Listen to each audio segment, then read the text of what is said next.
throw a prayer. When your team is finding on the hunt, it's 4th and 10, you refuse to punt. When the shoulder pads and helmets crack, that's how you know that football is back, Jack. Let me hear you say,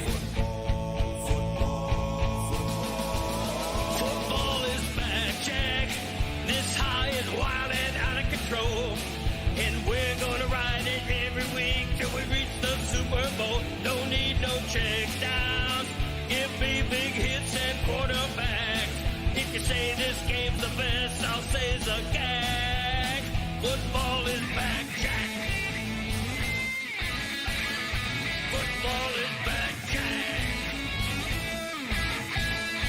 Football is back.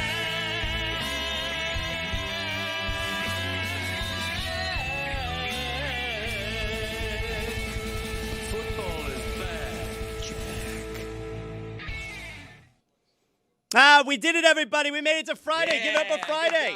Give it up for Friday, everybody. Miracle. That's right. We did it. It's the end of the week. The NFL draft begins last night. We got lots of playoff action. There's Stanley Cup playoffs. Let's introduce everybody we have here today because we are missing a few people. We got Chris. We got Roy. We got Jimmy. We got Juju. We got Trista. And, of course, Dave Damashek not joining us from the West Coast. He's at his mom's house. He's at his mom's house in Pittsburgh. How about waking up in the Lord's time zone and doing the Friday show with us, Dave? That's a treat for you. I'm on cloud 9, and not just because I'm talking to you right now. It's heavenly here on the banks of the Three Rivers. Yes, some discord Bingo. because of who the Pittsburgh Steelers drafted, but people are in. Yes, that's right, bingo. But yes, just magical vibes around here for most people. Running around Pittsburgh. Please don't bring up the Stanley Cup playoffs again, and I think we'll be better off if we can go that way. The only thing that was thumbs down so far, my travel mates here, Lucy and Rose and Carmen. Are they staying at your mom's too? They're not at my mom's. I offered. They didn't want. They said no, Amazing. which I thought was a little rude. But whatever. They made their decision. But then I said, like, let me help you decide on dinner. And they wanted to go their own way. And so they went off to dinner and apparently they went out for sushi. Would you go out for sushi? If you're in Pittsburgh for a couple of days, would sushi be the direction you would go? Absolutely freaking not. In Pittsburgh? No. What Right. body of water is nearby Pittsburgh for sushi? Well, as it happens, there are 3 rivers by the city. Not of one Pittsburgh, with but fish inside of it No. that you want to put inside rice? I agree with you. Yes, I agree. Well, I mean, I happen to agree with you. It wouldn't have been my first choice. I tried to take them to Primanti's, but not unlike Kirk Herbstreit, they gave it the hi-hat. Well, okay, so Primanti's is the place that you would go to eat there in Pittsburgh, because what happens with me when I'm on the college football tour with ESPN Radio and I travel every week during college football season, everyone says, "Oh, you're going so-and-so, you got to get the barbecue." It's like, yeah, I know, man. Like, barbecue's great everywhere. Barbecue's always good. Everyone's recommending you got to get the barbecue. I get it. Barbecue food is awesome. So if in Pittsburgh, what kind of food are we getting then? What was that? Well, like in New Orleans, I know where you're going, Zaz. Like in New Orleans, one of the best food cities in on the Big Blue Marble, they do say, like, don't get pizza, because that they don't do well. And that's kind of what I would consider sushi. Not to say there aren't a couple of decent, very spendy places in Pittsburgh to get good sushi, but you don't just randomly hit the streets and say, like, let's get some nice fresh salmon. You go out for some good pizza, and it's a great food town, but sushi is maybe where we come up a little bit short here. Lucy looked like she really enjoyed herself last night in Pittsburgh during the draft. But I will say, I want to hear from Dave. I want a firsthand account of what it was like out there for you guys. But first, I do want to say, we did like a real draft show last night. All right? Like a real, legit draft show. I got messages from people. I got legit messages from people last night. People in sports media who messaged me last night. I tuned into you guys, and you're doing a real draft show, which we did. Let's give it up for Friday and for doing a real draft show. I mean, How about that? I feel like they're really talking about one person there, without Brooks. I feel like we would. I feel a little bit like a failure. I'm very peeved. Carl put me on the case to try to find the picks that were tipped. And I came in here, asked Mike Ruiz, hey, who should I be following? He's like, I don't think you're going to find anybody who's going to be tipping picks. And guess what? Freaking Fuentes just made me look so bad. He was 2-3 picks at ESPN, and I was like, well, I'm out of a job. I'm not gonna lie, I was very impressed with us. I didn't think the journalists were still scooping picks like that. I haven't been paying attention to that the last few years. I didn't think they were still doing that. We did a really, really good show. So shout out, of course, to Man, Bucked Juju Up. and I are feeling pretty incompetent back here. You guys are just praising what a great show you did, and we weren't even here. Well, we're not naming names. It's not like we said, hey, you did a good job, you did a good job, you did nothing. Just No. everyone did great. Yeah. It's a really good thing we didn't have those two guys back I there. especially, I thought I was standout. Well, Dave, okay, so what was it? You guys were at a bar in Pittsburgh last night. You and Lucy, who again, she looked like she had such a great time.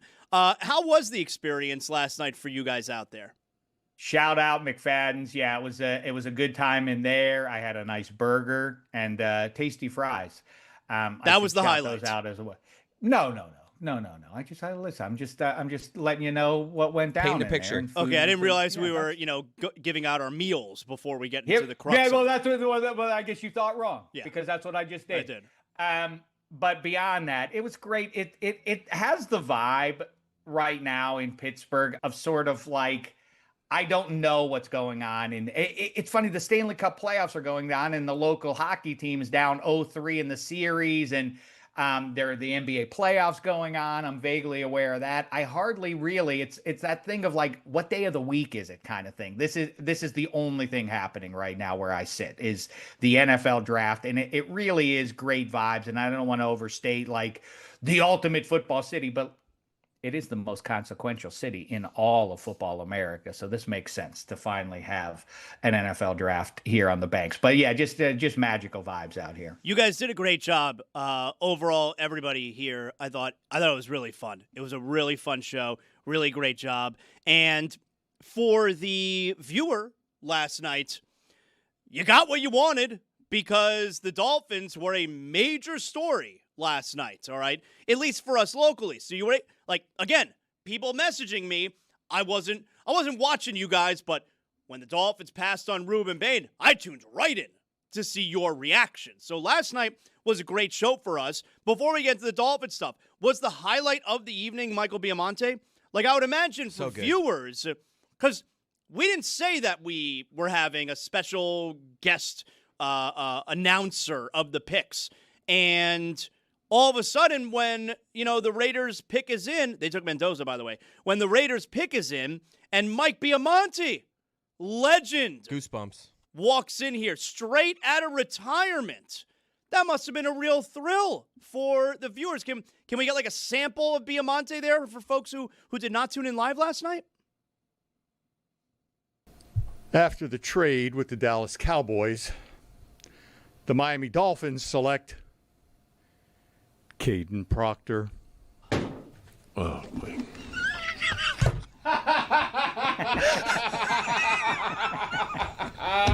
The guy that Brooks identified as the bust. 354-pound bust. You is had what he Ruben said. Bain on the board.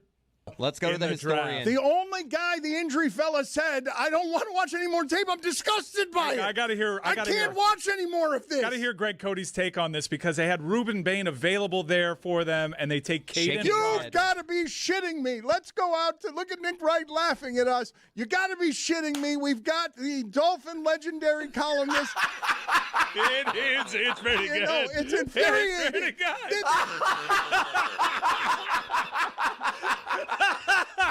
Yeah. We've got the injury fella They're here. so sad. Is disgusted by his tape. It was so disappointing. And look, full disclosure, I'll let you behind the curtain for a second. Every time Mike Biamonte would walk in here to make his pick, we did not know who he was going to announce. I thought that was a cool little drama that we added for us. and us being the scoop, people were tuning in like, oh shit, these guys are ahead. So like it was really cool. Now, in that instance, in that clip that we showed, Mike Ryan knew that he was not going to announce Ruben Bain because Mike decided in that moment, because it's Ruben Bain, because it's Hurricanes, he was given an early look to see what was about to happen. But otherwise, none of us ever knew who was going to be selected, Dave. Yeah, but how do we feel about, pull back the curtain, about Mike Ryan kind of sort of celebrating how funny it was that the Dolphins didn't take the Canes guy? Well, he's not a Dolphin fan. Like, he doesn't care about the he's Dolphins. not, but it's still untoward. He's surrounded by Dolphins fans. He should be more empathetic. You know, by the way, I am society's greatest empath, and so that's why I feel for you guys. Another one we forgot. With this. I can't get over that they didn't take. I forget about Caden Proctor. That element, that discussion of if he's going to pan out or not aside, what if there were side by side two great edge rushers, and one of them was Ruben Bain and the other guy was from Stanford? You have to take the local guy if you're the new regime to win over the locals. You understand you have 4 months until the season starts, and you have 2 or 3 years before you know what Ruben Bain is as a pro football player. In the meantime, you've bought yourself, I know I just moved down here, Dolphins fans, long-suffering fans, but I'm with you. I'm with you spiritually and beyond. I thought that was just the loco pick of the draft. But Dave, let me push back on that. Like, you're actually serious that you want your GM of your team to make the decision based off what? Let me just make the fans. His first pick, he finally gets the job to be the head GM somewhere, and you think his first pick should be, I'm afraid, let me just make the fans happy? I actually am going to argue, I actually respect the fact that he stuck to his convictions. He clearly thinks Proctor's a stud, and obviously we don't know. I know a lot of people think he's wrong, but I actually am okay with a guy that's like, I don't care what all these mock drafts say. I have an eye. I've been with the Green Bay Packers. I've probably scouted some guys that I drafted him in the 4th round. He was my guy. He was supposed to, you know what I mean? Like, he's confident in his ability, so I'm actually okay with a guy just having conviction. Well, I know what you're getting at with that, but of course they're intentionally tanking the season, right? And so if you're trying to bridge, why do we keep saying that? I don't know that that's the case. I don't know that that's true. I mean, they went down and they signed the most attractive free agent out there, that being Malik Willis, and they didn't sign him to this 10-year deal. They signed him to a 3-year deal. So if you're intentionally going out to be terrible, you're throwing away a third of the contract you just gave out to a quarterback? Yeah, that's what the Atlanta Falcons did a couple of years ago, and now Tua has taken over up there, but in Atlanta. But that's basically the way it's going to play out. I felt bad immediately. Again, my empathy coming out for Malik Willis. He signs that deal, and clearly then they deal away Jalen Waddle and everything else. It seems like they intend to ghost 2026, and if that is right, maybe I'm wrong, Zaz, but that's my sense of things. At least you keep the locals' eye on the ball a little bit by having the Canes alumnus running around out there. You're not going to win a ton of games either way, so at least get to 2027 with the eye candy of like, he was great on the same field for the Canes, and now he's doing it for the Fins. Chris, right? it's that not about matter in Miami. No, I think it does, Chris. It's not about being afraid. So let's pick the guy who's going to give us all the goodwill from the public. The point is, you got 2 players here who are essentially who are both expected to be high picks. Why not take the guy who, it's not a reach to take Ruben Bain. If anything, you would say it's a reach to take Caden Proctor. Ruben Bain probably should have been selected 4, 5, 6. I mean, when we had Nick Wright on right before the Chiefs pick, although it was after the Chiefs pick for us, it was before for him because he was watching 15 minutes behind. He wanted Ruben Bain to be selected number 6 overall. He was hoping the Chiefs traded up for Ruben Bain at number 6 overall. It's not like it would have been a reach. I think what Dave is saying, and certainly what I'm saying, is sometimes it's okay to make your customer base happy.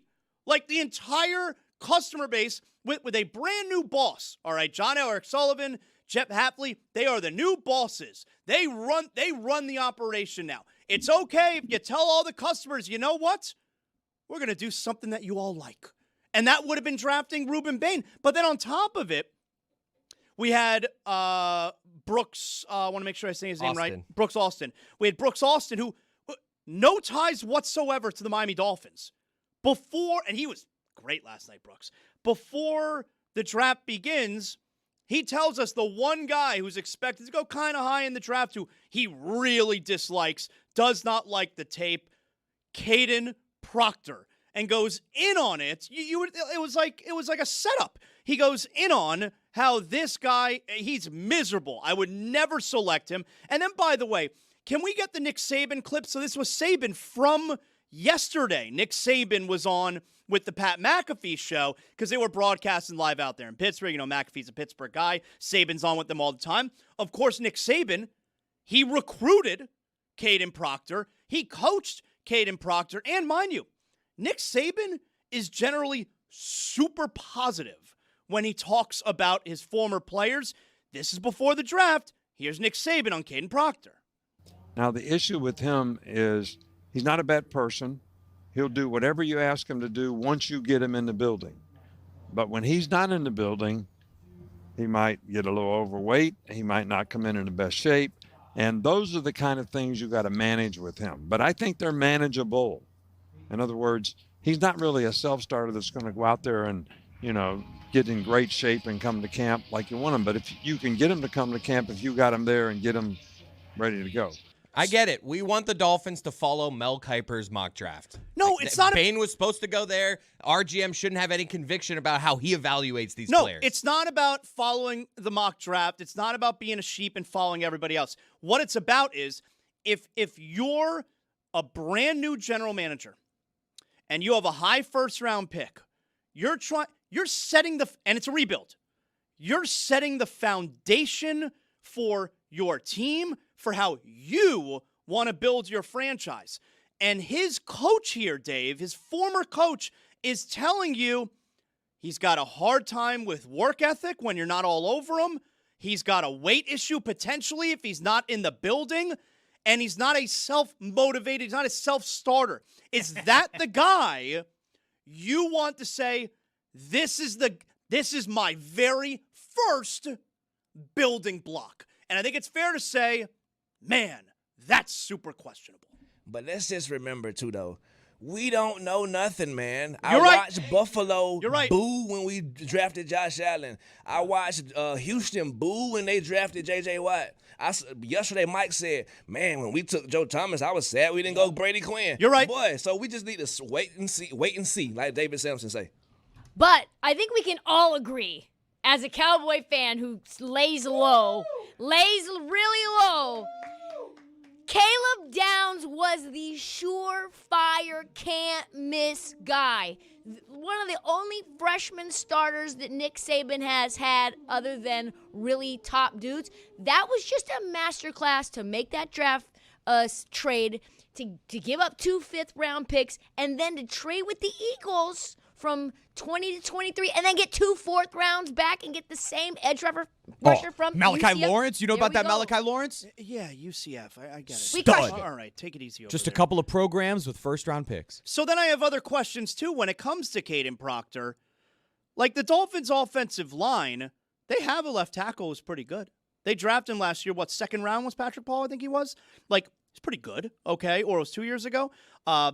He's certainly not going to play center, all right? So then let's look at, like, right tackle.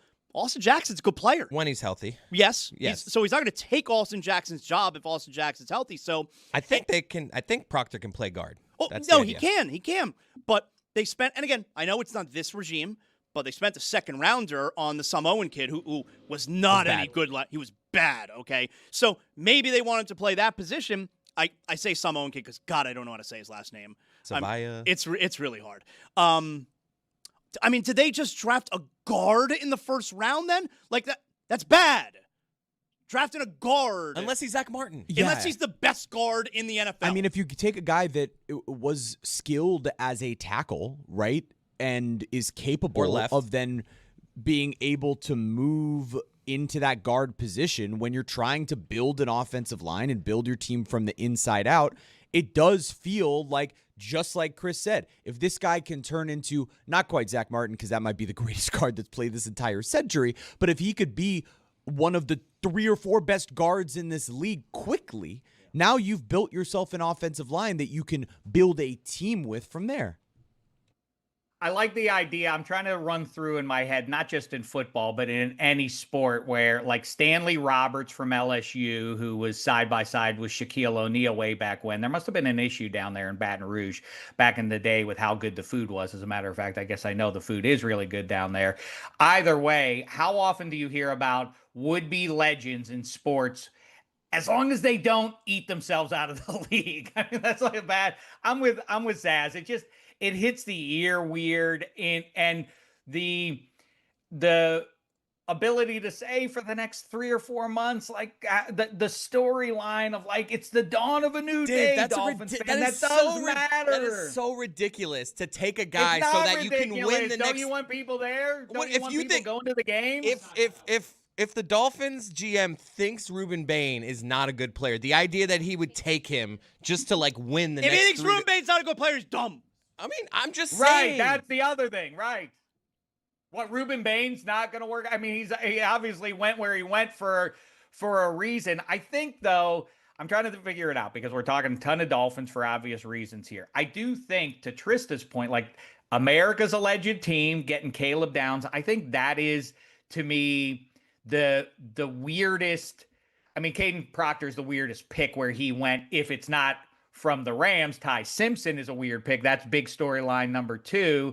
I also thought Caleb Downs in the copycat league, everybody sees Kyle Hamilton and what a difference maker he is in Baltimore. Wouldn't you want someone who can play big nickel and play outside if you absolutely need it? I love a badass safety. I think if you got a good player at safety, it's such a cool position to have a player. Well, why didn't the Dolphins do that as well? You know, the Dolphins should have also made that pick. If you're just getting some building block pieces, yes, left tackle is a premium position and safety isn't. But when you start talking about that hybrid secondary guy, now it's a different conversation. And so it made sense to me that they would have gotten Caleb Downs. The Steelers pick was an interesting one, and I'm trying to think of the other big storyline. All right, well, yeah, all right, yeah. So we'll get back to because look, there's a lot of stories last night. The draft was actually. I think those are only the big ones. I think I just hit the big ones. It was cool though, the draft last night, because like we knew who was going to go number 1, and then after that I was like, all right, I really have no idea what's going to happen. And so like last night was fun. And by the way, like that was only round 1 last night. There's still a lot more draft tonight and tomorrow. Only tonight though for Vrabel. Tomorrow's all about family and counseling. Jeremy, how come you like what did you make of last night? Bruce. I was at the Bruce Springsteen concert. It was incredible. I mean, the guy is still at unbelievable form, and he's nearly 80. The entire E Street band, E Street Nation, if you will. I mean, the boss. It was such a special show. Is he your favorite? Yeah, it's my first concert. That's my 9th Bruce Springsteen concert. I've even seen him on Broadway. Okay, now hold on a second. Hold on, that draws another one of these. All right, so obviously there's sentimental value because it's the first concert you've ever been to. But if he wasn't your first concert, like, is whoever you went to first was going to be your favorite? No, but I was raised on Springsteen, and he's my favorite. He has fulfilled all of the promise of what Bob Dylan was supposed to be. It doesn't bother you. He's like Mr. Hardworking, blue-collar guy, and the ticket prices nowadays are outrageous for Bruce shows. Yeah, but he has like worked with certain ticket companies. I saw what the prices to are. make sure. Yeah, I'm obviously the demand is high. Sorry, you want him to give away $30 tickets? I'm the not venues talking about ask for secondary more. market. I'm talking regular price. I understand what the regular price is. What do you expect from demand when you're looking at arenas? That's not the conversation. Did you see my mom and aunt? I didn't. No, I didn't see your mom and aunt. What about Taylor I should have Swift? said hello. Look, what was really amazing about this tour is that it wasn't initially supposed to happen, and then everything happened in Minneapolis that did, happen. And he was able to put together this tour that is just a giant protest. It's all of his protest music. It's all of the stories that he's told over the course of the years. Tom Morello of Rage Against the Oh, Machine. that's awesome. He's touring with is him again? on tour with him. I've seen Bruce one time, and I amazing. went. It was like 10 years ago. I went when Tom Morello was originally touring with them, which was awesome. Truly and incredible. They played the Ghost of Tom Joad. They And played his it last solo, night? yeah, of course they played the Ghost of Tom Joad. What do you think this is? His solo on the Ghost of Tom Joad, which is an 8-minute song when they play it together, is one of the sickest things I've ever seen anyone do live. Question though, is he giving back? If this is all about protest, Yeah.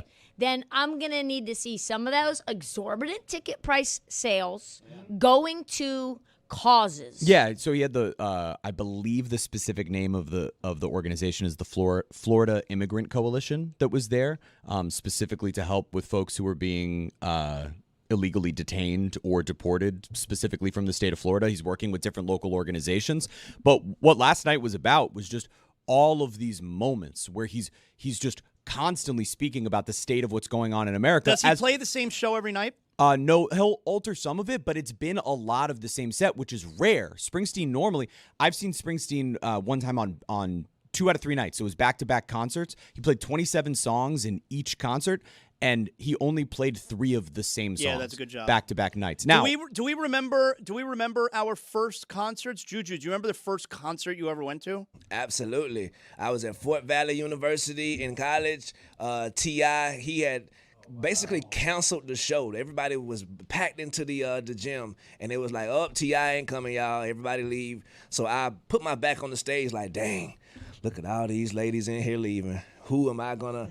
And then on the microphone, T.I. said, y'all want y'all money back, shout it. And then everybody ran back. My shirt was ripped, everything, but it was a classic. Great show. Trista, first ever concert? First ever, 12 years old. My mom and sister pulled me out of summer camp to go see with my best friend from middle school. Pulled us out in the middle of the night to see Puff Daddy, No Way Out, featuring Mace. So full circle moment. It was Mace, it was Puff, it was 112, it was Foxy Brown, it was Black Rob, it was The Lox. I mean, this might be the greatest rap concert ensemble of all time, and it was my first one. And I told that to Mace the first time I met him. It bought me a lot of, like, real cool points. Roy, first ever concert? Al Jarreau. My mom and her sisters took their children across the street to Bayfront Park, and the children were busy playing Uno while the ladies enjoyed the show. Okay, Chris? Spice Girls. No, that's not true. It is, I swear. It was with no, this is actually true. It was with like a group. I was young. I was like 9 or 10. It was with like my couple buddies, and some mom took us. It was at the West Palm Amphitheater. My first 1997 in the West Palm Amphitheater as well. Back then, Coral Sky Amphitheater. Rage Against the Machine, Wu-Tang Clan. Incredible show. Dave, first ever concert?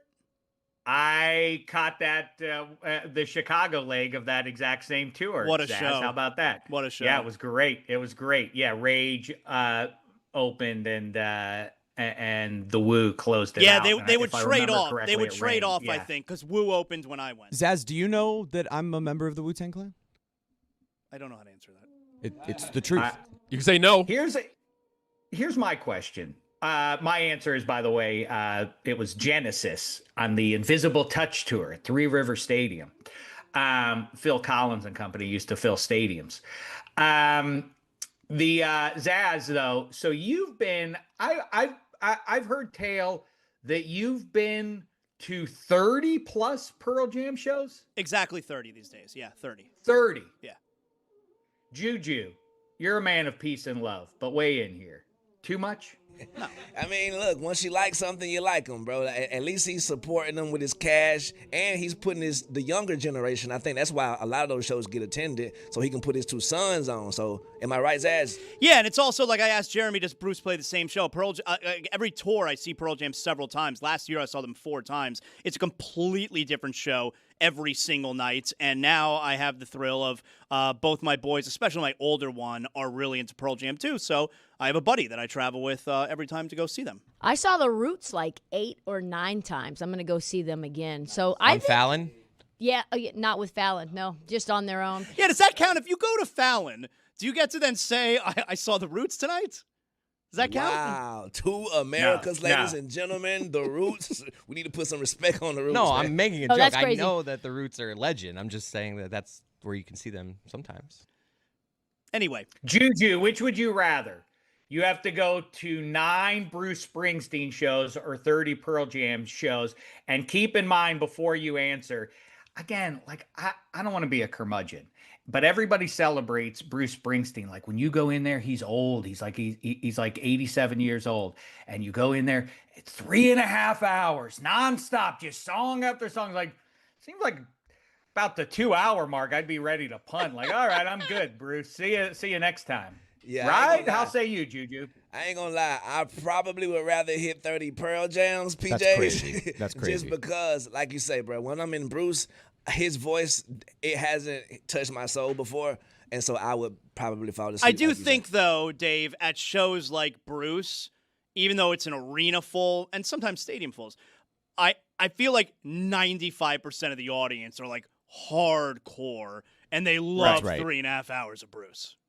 Same as you, well, right, and same as you as Pearl Yes. Jam. And I admire anybody who can figure out how to tap it, or when the fan base kind of takes over and has a life of its own. Like the Grateful Dead, I don't think necessarily loved the association. I mean, I think they did like everything that came along with it, that they have a durable fan base that goes wherever they go, but I don't think they dug the culture as much as the culture dug itself.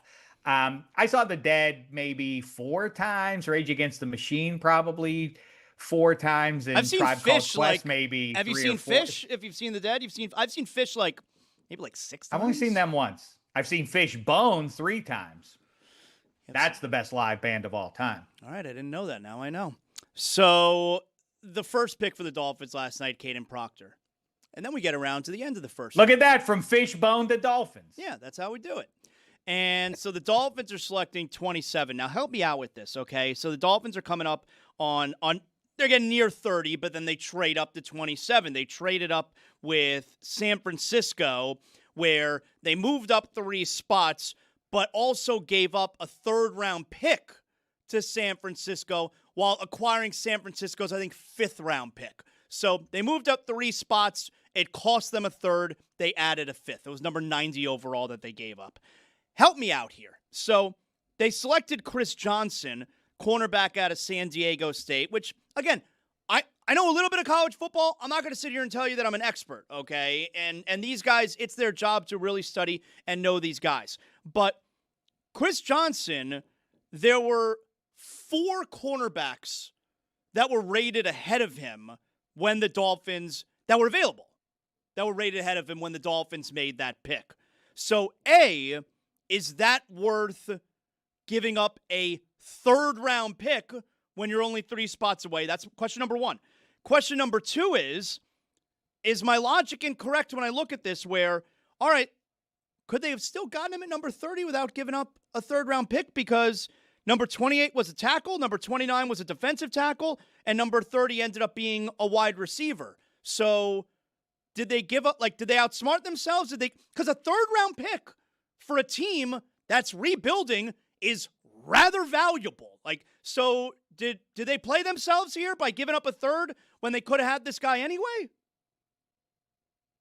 It felt to me like the Dolphins' 2 picks indicated they were kind of like the guy in your fantasy league who covets somebody so much that they overdraft him by 3 rounds. Like, I really like this rookie and I'm gonna jump the rest of the draft. Like, yeah, good for you, man. You could have had him in the 7th round. You didn't have to do that.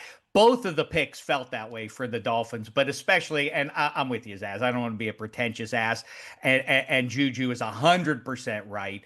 No one knows anything. We have no idea if either one of those guys for the Dolphins is going to work out. And how do I know that? Because the people who you say, Zaz, devote their entire lives to this are right 50% of the time. They're right half the time. So who are we to sit here and say, oh, that guy is definitely a bad pick? But it does, to your point, I think you're right.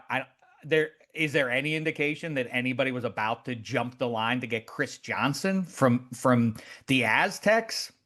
Specious. And it's a good point, and I wanted to get you and Zaz's opinion on this. As a new regime coming in, new GM, new coach, rebuilding, What do you guys think about going out so far outside of where mock drafts are and trying to get creative and zany and jumping up and trying to make trades for players who are probably going to be there at your position? You better be freaking really right if you're coming in this perspective, because you could have just done the safe thing and people would have given you guys some grace. Yeah, I mean, look, for the guy that the Steelers took, Dave, I'm not even going to try and say the tackle's name. Max Iheanacho. All right. Forget the Max part. Mike Fuentes helped me out with pronunciation here. Iheanacho. And he said Iheanacho. And I'm like, no. He's not an Englishman. He's not Iheanacho. It's Max something. I was like, oh, no. Right. There's a first name. Max Iheanacho. It's kind of, it's not to say it's definitely not a good pick, but it is a double, nay, triple down on the same position. The Steelers have now taken offensive tackle 3 out of the last 4 years. And if you include Derek Harmon, they've taken tackles in 4 straight years. I hear you, Trista. This is not a team that's playing at the fringes to try to get itself from playoff team to Super Bowl contender. They're starting, it feels like, from square one. And I think things are going to feel very different a year from now for Malik Willis, which is why I feel bad for him. Everybody's like, listen, it's fine. Everybody understands the situation. But I think that it's almost inevitably that he's going to get screwed by this new regime. They sign him, then they deal away Jalen Waddle, and they give away all this stuff. They're going to draft somebody in the first round. They're going to draft a quarterback next year, right? Isn't that almost inevitable? So where does that leave Malik Willis? It feels very sort of confused, almost like they're playing against themselves, the new Dolphins regime. Dave, I stopped listening when you brought up that guy named Max, because all I could think about was Max Weinberg, the incredible drummer of the E Street Band. I know Max from Conan O'Brien. Conan, that's right. Be respectful. 2 Americas. Coming up today on the Alley Oop, referees, as well as, man, them Celtics rearing that ugly 3-point head of theirs. Come on now. On good news, Portland ended up stealing a game in San Antonio. Bad news, the face of the league, upcoming face of the league, might have broken his jaw and concussed his own damn self. We pray for Wemby. Who we don't pray for is that bitch-ass Alperen Şengün. Lock in. We pray for bruh, too. No, we do not pray for bruh. Lord, please watch over Alperen. Lock in.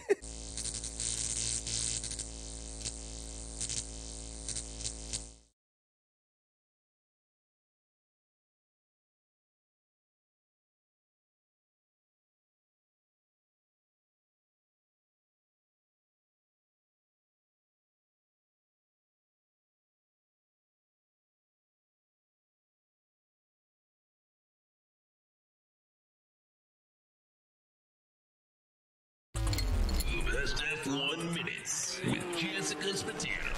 After a blank space on the calendar, Formula One is back in Azerbaijan despite its reputation for tight corners and narrow roads. F1 is putting a sprint race in Baku. On Saturday, Charles Leclerc is fearless in pole position as the sprint begins.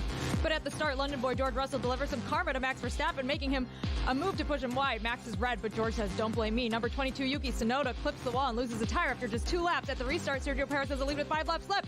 It's time to go. Checo wins the sprint race, but Max and George have bad blood when the race ends. You guys see what I'm doing yet? Will there be vigilante shit on Sunday? This Max, is amazing. You need to calm down because it's lights out away we go in Baku. Sparks fly, and Verstappen is driving like he's in a getaway car and pulls out into the lead. Long story short, Nick DeVries has a glitch and a safety car ensues. Perez is in the lead after a slew of pit stops, but he's not out of the woods yet. The one driver, Max Verstappen, has speed, but that's when Sergio Perez says, bye-bye, baby. As the race ends, Esteban Ocon goes into the pit, but the mastermind race organizers have let press onto the treacherous pit lane. This is why we can't have nice things. 7-time champion Lewis Hamilton finishes 6th. The last great American dynasty, Haas, finishes out of the points, but today was a fairy tale for Sergio Perez.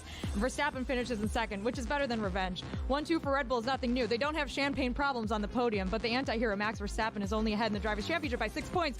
Fernando Alonso and Taylor Swift rumors are swirling. Long live Formula One. Max Verstappen has won the Drivers' Championship, but we still have 4 races to go. In Austin, Daniel Ricciardo rides a horse named Horsey McHorseface into the paddock. Zach Brown accuses Christian Horner of cheating, and Fort Lauderdale's own Logan Sargent will join Williams in 2023. During quali, Carlos Sainz takes the fastest lap while his teammate Charles Leclerc takes a grid penalty. Martin Brundle gets snubbed by Brad Pitt. Tim Apple doesn't know how to wave a flag. 440,000 people are at the Circuit of the Americas. It's lights out and away we go. On turn 1, Max Verstappen gets ahead of Carlos Sainz, and Sainz tries to recover, but gets hit by George Russell. The Spaniard is out of the race before the 1 lap is even over, and Russell takes a 5-second penalty. Valtteri Bottas' race ends early, and a safety car helps out Charles Leclerc for once. Fernando Alonso and Lance Stroll get in a massive collision, and debris is everywhere. Lewis Hamilton, on hard tires, leads the race with 10 laps to go, but the Flying Dutchman cannot be beat this year. It's Verstappen, Hamilton, and Leclerc. Sebastian Vettel battles to the finish in his final USGP. Baby Lando finishes 6th, and Yuki gets a point.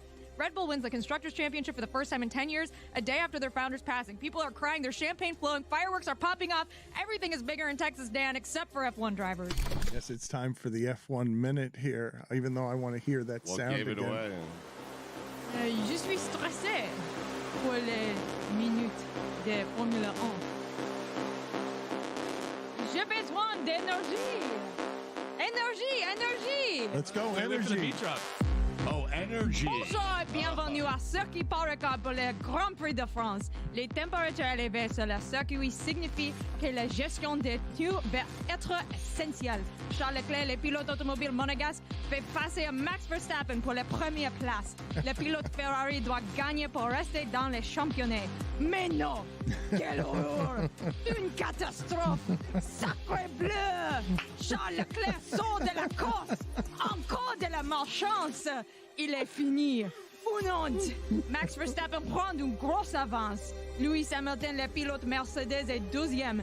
Carlos Sainz, l'autre pilote Ferrari, a commencé à la 19e place, d'où sa pénalité pour le changement du moteur. Il est roue contre roue avec Sergio Perez, mais l'imbécile de chez Ferrari recommence. Max Verstappen a fini premier de la course. Carlos Sainz est le pilote toujours. Lando, l'enfant Norris, a terminé 7e. Lance Stroll a terminé avec un point. Félicitations, Mike Crack. Huh? Wow! Oh my God! Holy shit! Holy shit! Merci. Oh my God! Was there an imbecile in there? Did you say Les imbecile? imbéciles de chez Ferrari recommencent. That sounded so exciting. I have no idea what happened. Les pauvres Charles Leclerc, les pauvres. My God, that was incredible. That was I really am good. so Merci, jealous that merci you can do that. Christophe, merci Guillermo. Well, the music ran out, but I think you should, because we didn't have an F1 minute today. I think you should give people Lord of the Rings minute. Yes, I think you should give people. Spoiler alert or no spoiler Dangerous alert? game, man. Dangerous game because of what? To us, you can spoil as much as you want. So I say go for as many spoilers as you like. All right, I'll give a spoiler of what happened at the end of the last Hold on. episode. Let me get you music. It was insane. Okay, so spoiler. Do not listen if you don't want to know what happened in the last episode of The Lord of the Rings, Rings of Power. So Galadriel and Halbrand, who everyone thinks might be Sauron, they go from Numenor back to Middle-earth, and they're in the Southlands. And the guy who's like the head elf of the Southlands, who's trying to help protect all the people who are getting invaded by the ORC army, they're trying to figure out how to get the orcs to go away, the ORC army, and to get free of them. And right now, a lot of people are calling it Before-Dor. We think they're in Mordor before it becomes Mordor, before Mount Doom erupts. Interesting, because there's been a mountain that they've shown a couple times in different scenes throughout the series, right? So we're like, okay, how are the people going to defeat the orcs? Because the orcs, the ORC army, they're badasses, and they have this guy who's a leader, and his name's Adar, which means father. And we're like, maybe he's Sauron. But he's trying to get this thing that looks like a sword, but it's actually like kind of a key, and it looks like it's in the shape of Mordor. So he's trying to get that, and this little kid Theo has it, and his mom Bronwyn is in charge of all these people. So they trap the orcs inside the Elven Tower, and then the orcs come to the town, the ones that survive, and it looks like the people beat the orcs, but then the orcs come back. There's more orcs, but then all of a sudden, out of nowhere, Galadriel and Halbrand and the Numenorians charge in on their horses, and they save all the people, and it's like, holy shit. And so Galadriel finally finds Adar, and she's like, I don't know who you are. I don't know what your deal is. Are you Sauron? What's going on here? And he's like, I don't know. I'm not going to tell you. I'm going to be mysterious. And then Halbrand comes in, and Halbrand tries to kill him. And everyone's like, well, why would Halbrand kill him if he's Sauron? And this is a servant of Sauron. Maybe it is. Maybe it isn't. We're not sure yet. I kind of think he is. And then fast forward, the little sword thing that they had, it was wrapped up in like a burlap sack. And the little kid is about to throw it like into the Sundering Sea or whatever to get rid of it forever. He opens it.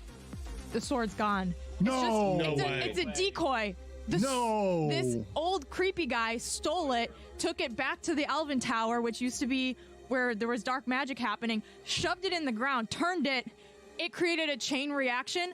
All this water starts pouring in underground where the orcs have been tunneling, the ORC army. And Mount Doom erupts, and it covers the sky in ash.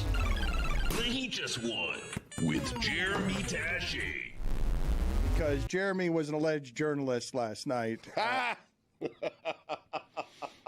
Yeah, my thoughts exactly.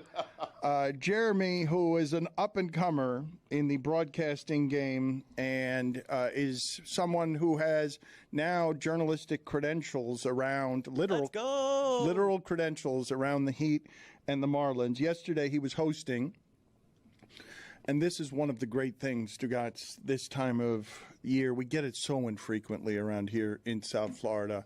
But South Florida has always done this well. The rest of the country always makes fun of, you guys don't care about that sports that much. You're bandwagon people. All right. Many of us are. Not everyone is. The loyalists are super loyal.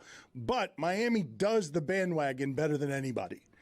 Miami does. Everyone now show up for the party. And so you have, stunningly, a hockey arena in the Everglades.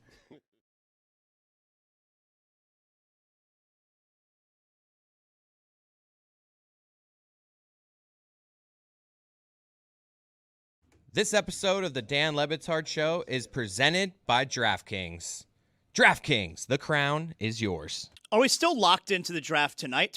Last night was only the first round. You got Dolphins have one pick tonight in the second round. They got 2 picks tonight in the third round. Like Dave, they're gonna mess it up. Dave, you're locked in, right? Tonight, round 2, 3, you're in. Well, sure. I'm obviously going to be watching. It is, again, I don't want to beat the dead horse or dead dolphin, but the idea again that they're kind of sort of starting from square one, that you don't value the quantity of picks is strange. To deal away third round picks, I mean, those are viable picks that could turn into human beings that are potentially good at football. They can definitely turn into human beings. Yes. Right. Well, I mean, they almost every single time that there's a draft pick made, it's a human being. Chance. But speaking of that, though, see what will not continue into the second round is the hugging of the guy who just got drafted, the one who's physically there. They embrace, as you know, because who is the second guy who takes over for Goodell? This like Goodell only makes the main event. He doesn't stick around to glad hand with second round or shame the devil. My question is, though, for you, Zaz, if you come out, it's a fraught kind of situation to do what I'm going to say here. Would you, though, hug Roger Goodell if you came out onto the stage? I think I would. Like that. It seems to be a rite of passage for these guys where they want to get to the point. Like, you're working so hard in high school, you work hard in college. I want to be able to hug Roger Goodell on the stage. Is that a thing now? I think so. It's interesting because for me, it feels plainly like Roger Goodell is trying to ingratiate himself at the player level. Clearly, he is against the He's against the players' union. He's for the owners, but this is his little make good, and it makes him look good. It makes him look down to earth. Why do I got to play ball with you, Goodell? I don't know you nothing, except he is kind of sort of, even though you're on opposite ends of the labor stuff, he is kind of sort of your boss, so you do have to hug him, or else now you're a ne'er-do-well right out of the gate. Refuse to hug, but you would also the football community would also enjoy it too if you stiff-armed Roger Goodell. I'm not here to play grab ass. I'm here to play ball, right? Like if afterward they asked him, "Why didn't you hug the commissioner?" He says, "I'm not here to play grab ass." That's exactly what I'm saying to you, that'd right? Be a moment. I mean, wouldn't that would be a statement by itself to say that? But they come across very excited though to hug him. It's not like the commissioner, "Hey, come here, give me a hug." Like they're excited. Swaying, but then they sway back and forth slowly, like an old couple celebrating their golden anniversary, like kind of thing. I don't want to. It's uncomfortable for me to look at. Ty Simpson to the Rams at number 13 was a pretty polarizing pick. I think it's a great spot for Ty Simpson, all right? You get to be the backup with no Normally a quarterback gets selected number 13 overall. You're going to say, hey, by what game this season is he going to be the starter?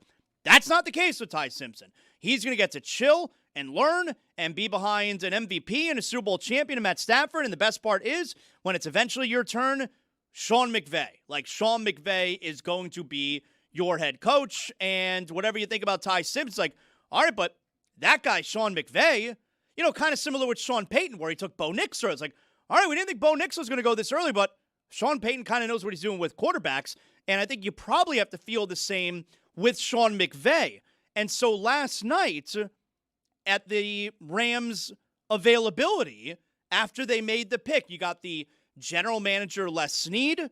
You got the head coach, Sean McVay. They're up there answering questions about the pick, which caught a lot of people by surprise. Number one, he's going 13, which is a lot earlier than a lot of people thought. And number two, there's a school of thought where, all right, hey, it's good to take a quarterback when you want one as opposed to when you need one. And this way, they have a succession plan for Matthew Stafford. But while Les Snead, the general manager of the Rams, is talking here and is excited about the pick, just keep an eye here on Sean McVay, or listen to the lack of excitement from the head coach. I think that at the end of the day, probably processing football, someone who can execute a passing offense, has mobility. So that's probably the macro.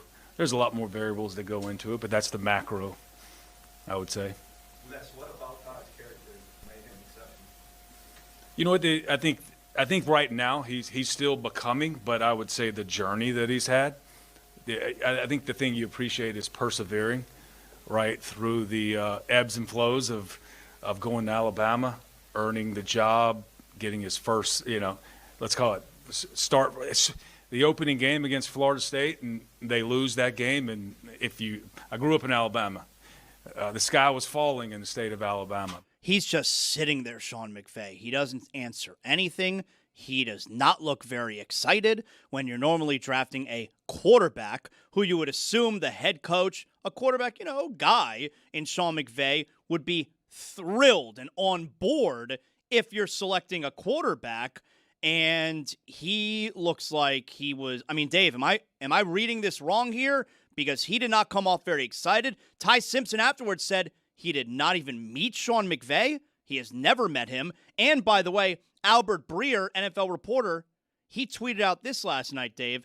Rams general manager Les Snead and UT Martin coach Jason Simpson have a very strong relationship, to the point where Snead helped advise the family when Jason's son, Ty, was making a decision on whether or not to declare for the draft. Now, Ty Simpson is a Ram.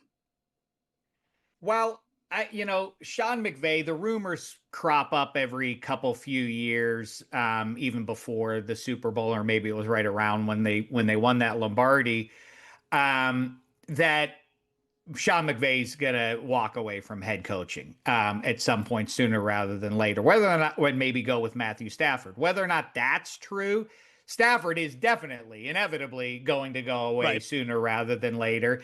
And so I could see Sean McVay feeling like, I guess I get the cross purposes, and I will advocate always, you should, in the QB league, you should take a quarterback almost every year. That's one of the savvier things Belichick did even at the height of the Patriots dynasty. They just kept taking swings at QB, and it ultimately kind of served them well. So I get it, but like in 2026, the Rams are one of the on the short list of favorites to make a Super Bowl run here. Why not try to help out there in the short term instead of getting this guy into the pipeline? I kind of get it, but if Sean McVay's not excited about it, that's going to injure the progress of this kid, right? I feel like this is all semantics. The edible could have just kicked in on my boy. He could have took a pre-workout drink or something. He just looking like that. I feel like, bro, if Sean McVay did not want this man on his team, he would not be the draft pick. Sean McVay has a resume that is excellent. He has full control over that locker room. So I think we're reading too much into facial expression. Maybe. Chris, but you agree, though, everybody agrees, though, that if you are in win now mode, you should take a swing at pick 13 with somebody who helps. I think you now, if you're right? in win now mode, it's okay to punt on what might be best for the future and do whatever it takes to win Super Bowls right now. And that is seemingly not what the Rams did last night. So, well, especially, Zaz, it's interesting given the way the Rams have operated basically for the last like half decade or more. I mean, remember, they couldn't care less about draft picks. And now they're playing for the future. It's a funny right turn from the same brain trust that was like, we don't need draft picks. We're just all about right now. Chris, did you see what happened last night? So Mekhi Lemon, another interesting story from last night. Mekhi Lemon, who was the wide receiver at USC, who had kind of a weird combine. You know, the way he was answering questions. He said dead homies a couple times up there. You can't do that, bro. Was that last night he said that? Nah, at the combine. You can't say that at the folks.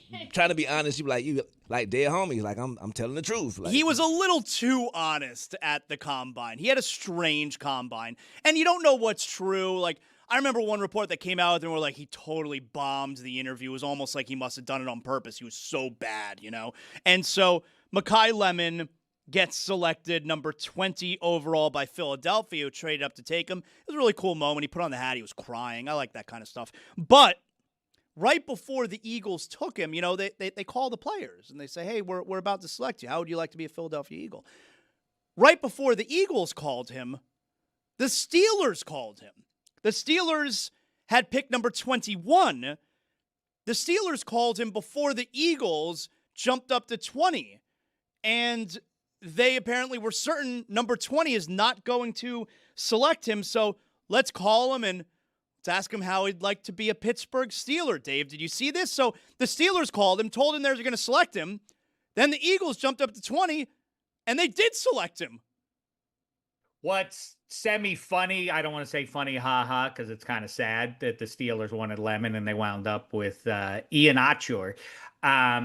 It sort of completes a funny circle. The Dallas Cowboys had Ryan Shazier on the line in 2014, and the Steelers swooped in and picked him. So this finishes off the revenge factor. But it feels like what it amounts to is the Steelers got caught with their pants down. They didn't know what was happening, and I wouldn't say panicked, but I am surprised that they didn't take wide receiver. I mean, obviously, if they don't like the guys, it's not just interchangeable human beings. Like, well, the one receiver's gone, so take another receiver. But there were some decent options at pass catcher where they continue to have issues, and instead just load it up again. Now they have 3 tackles on the team, 4 tackles conceivably. How many tackles do we need? The Miami Hurricanes had 3 first-round picks last night. Number 10, number 15, number 22. The first of those 3, number 10, was Francis Maui-Noah to the New York Giants. Bain went to the Bucks. Akeem Mesidor went to the Chargers at 22. Did I leave out any other fun stories from the first round last night? I feel like we got them, yeah? I think what you said is the thing that we kind of glossed over, and the production around it. Obviously, we were doing the live stream and everything else, but it does feel to me from a distance like it's so slick now, so produced. We're getting away from the core. I don't want to sound like an old saccharine weirdo, but that is when a team wins a championship, it's a great singular moment, the completion of all that work and everything else, and that glorious moment. But I think maybe the best moment in sports, just the instantaneous.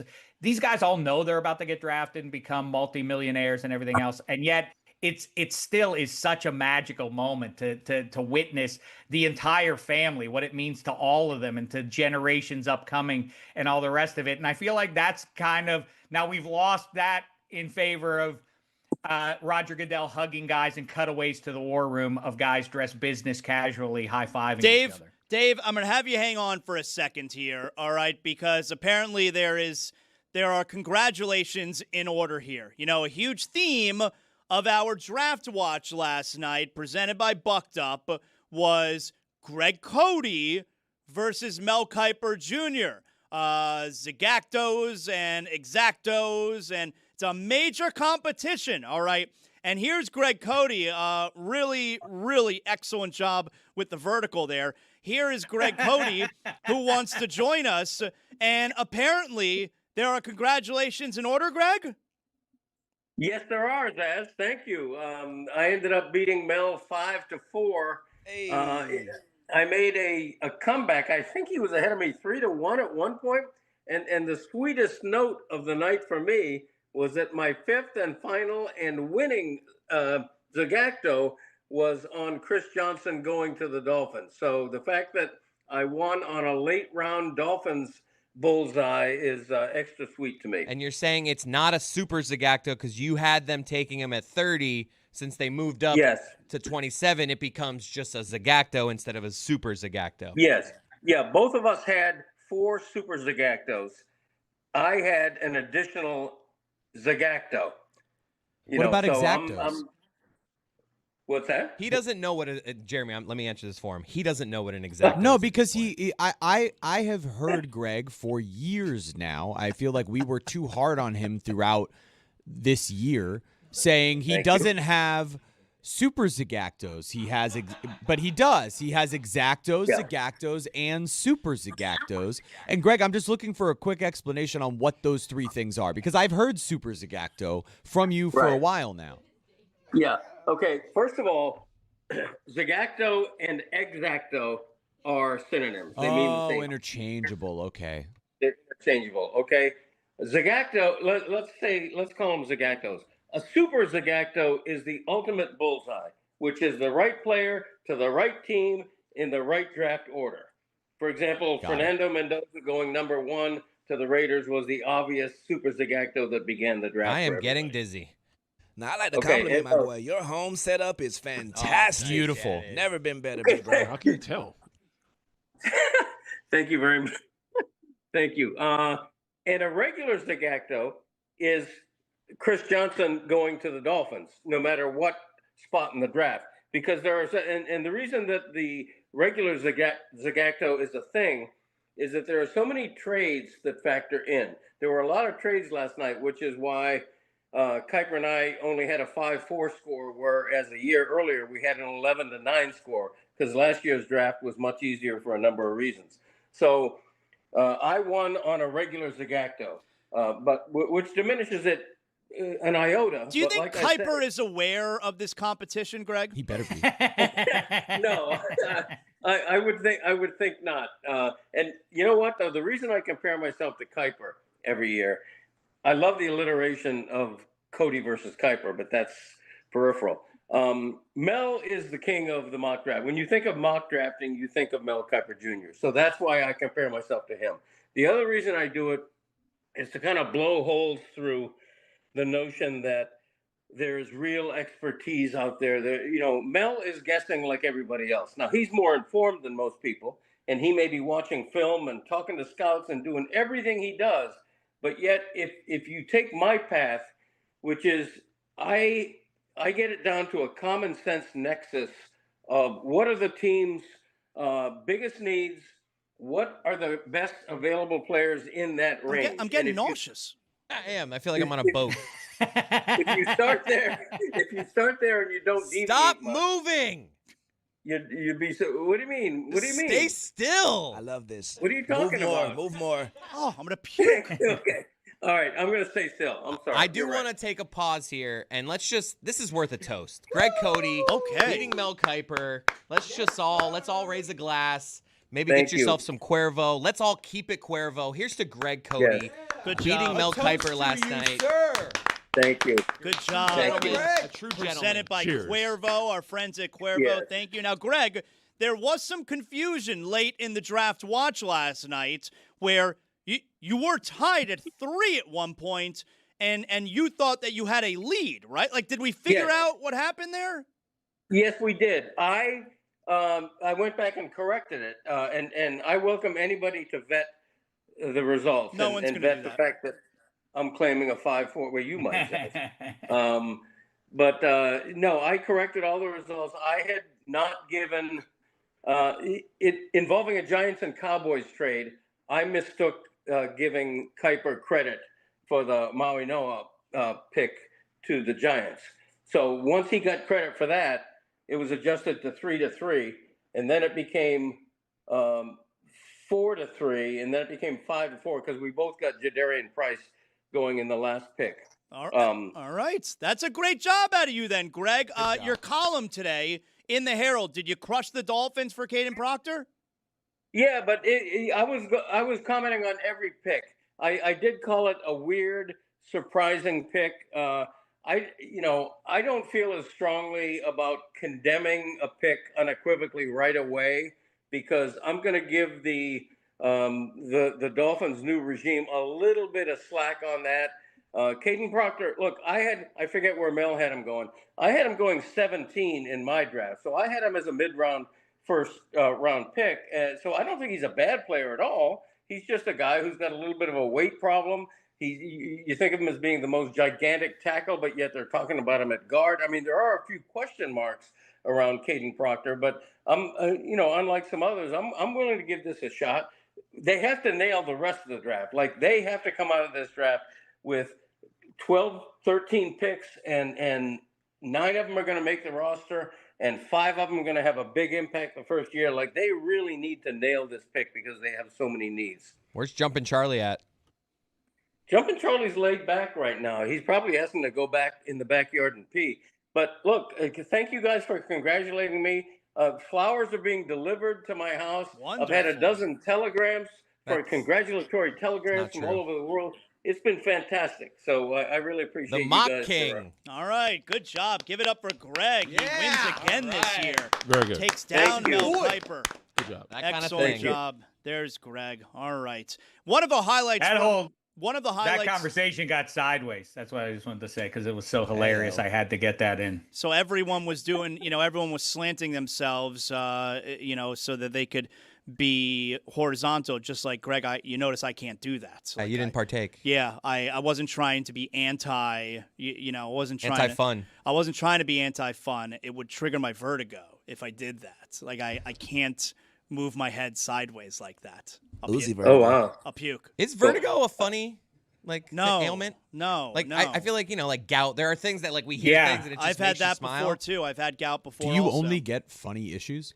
And it's not one of those deals. No, vertigo is not funny at all. It's miserable. But I'm not going to say, I've told you guys this before. I'm not going to say that I wouldn't wish it on my worst enemy. I would definitely wish it on my worst enemy. They're my worst enemy. I would want my worst enemy to have vertigo. I want my enemies. I would win. I'd vote for incontinence.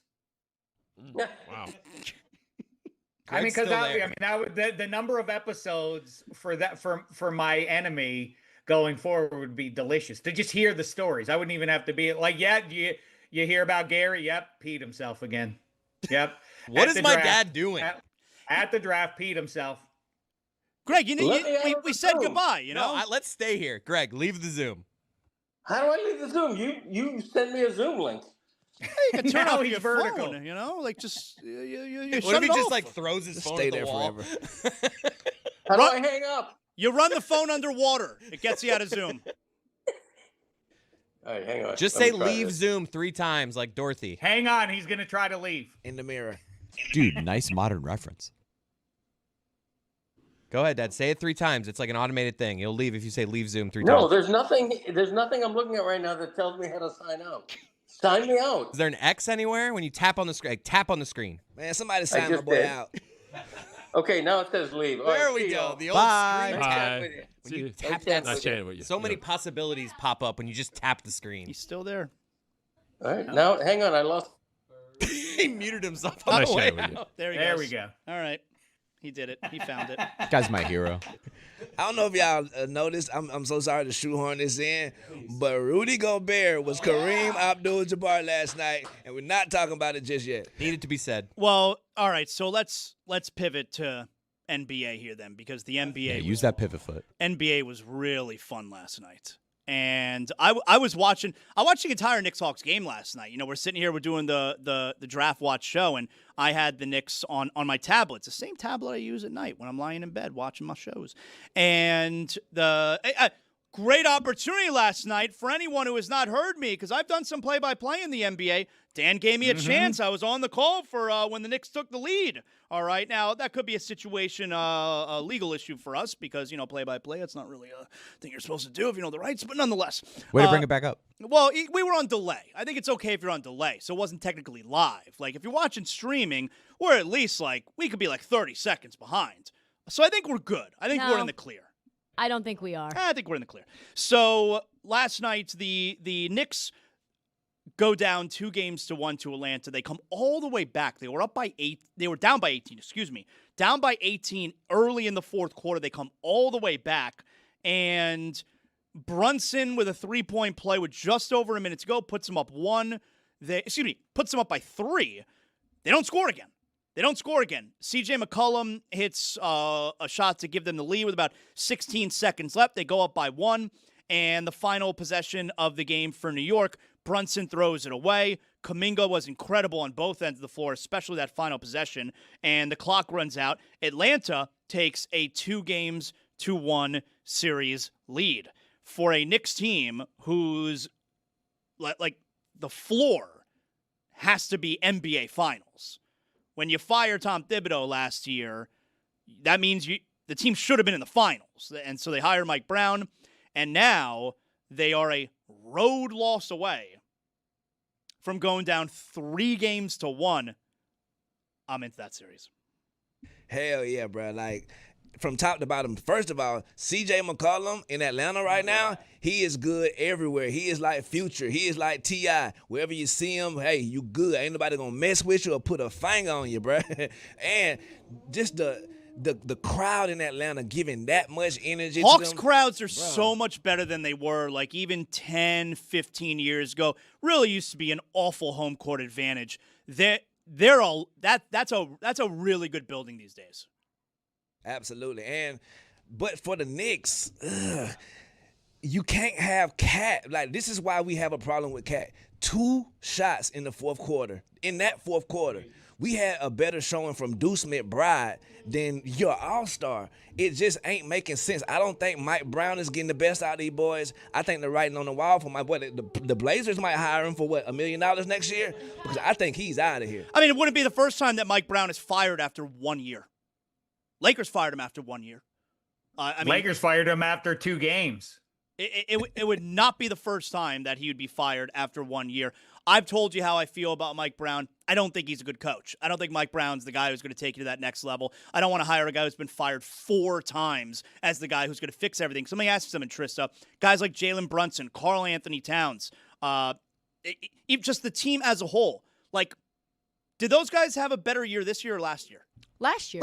Yeah, Absolutely. last year. I think at this point, that was one of the more disappointing performances in the playoffs from Jalen Brunson down the stretch. I don't care that you were down 18 and you figured out a way to come back. At the end of the game, what did Jalen Brunson do? You had a shot clock violation, air ball, and then you had a turnover. You cannot, and he's over-dribbling the ball. He's not finding the open man. Him, Karl Anthony Towns, Mikal Bridges. Excuse me, how many picks did we give up for Mikal Bridges? Mikal Bridges had... I know, Juju, you're getting on Karl Anthony Towns. All the focus is going to be on Mikal Bridges. He had 0 points. 5 first-round picks. 0 points. Like if they lose this series, this is the kind of performance where they will trade Mikal Bridges in the offseason. Trade him? How? For what? He's a piece of this thing, and they put themselves in such a strange position because we talk here locally, right, all the time about the Heat haven't cashed in on whatever draft capital. You don't have this. The Knicks made the decision to trade 5 first-round picks for Mikal Bridges, unprotected, while Giannis is sitting here going, I want to be a New York Knick, and they have nothing to offer unless they're willing to blow the entire team up and involve some other teams in there that would be willing to take Cat and Bridges and maybe OG and just blow the entire thing up, which is not where you ever anticipated this would be, even last season. And the one thing that I thought we knew the Knicks were good at was closing out games late. It's the only thing that these last few years, you could blame you could talk about It was inability to show up. violation and Brunson throwing the ball away were their final. Jalen Brunson's one of the best closers in the league. That's been their biggest strength, is having a guy that can go get a bucket late and all of these other options to help make stops and to help make that happen without turning the ball over. And now, last night, they just throw up all over themselves against Atlanta. And CJ McCollum, who's having the time of his life in Atlanta, coming through. How about Jonathan Kuminga, by the way? A guy who was riding the bench. And Juju, you sure were riding for that trade, because look at this guy and all his potential. He's been unbelievable in the open court. How about Gabe Vincent coming off the bench and giving you some good minutes as a backup point guard? It wasn't just addition by subtraction in Trae Young. They added real pieces to make this team significantly better. They're fun to watch while the Knicks are collapsing. I'm sure Mike Brown, head coach of the Knicks, he made everyone feel better post-game, right? Like probably some advice, some words of wisdom. He'll fire you up for what's a must-win Game 4 for the Knicks. Here's Mike Brown after the game.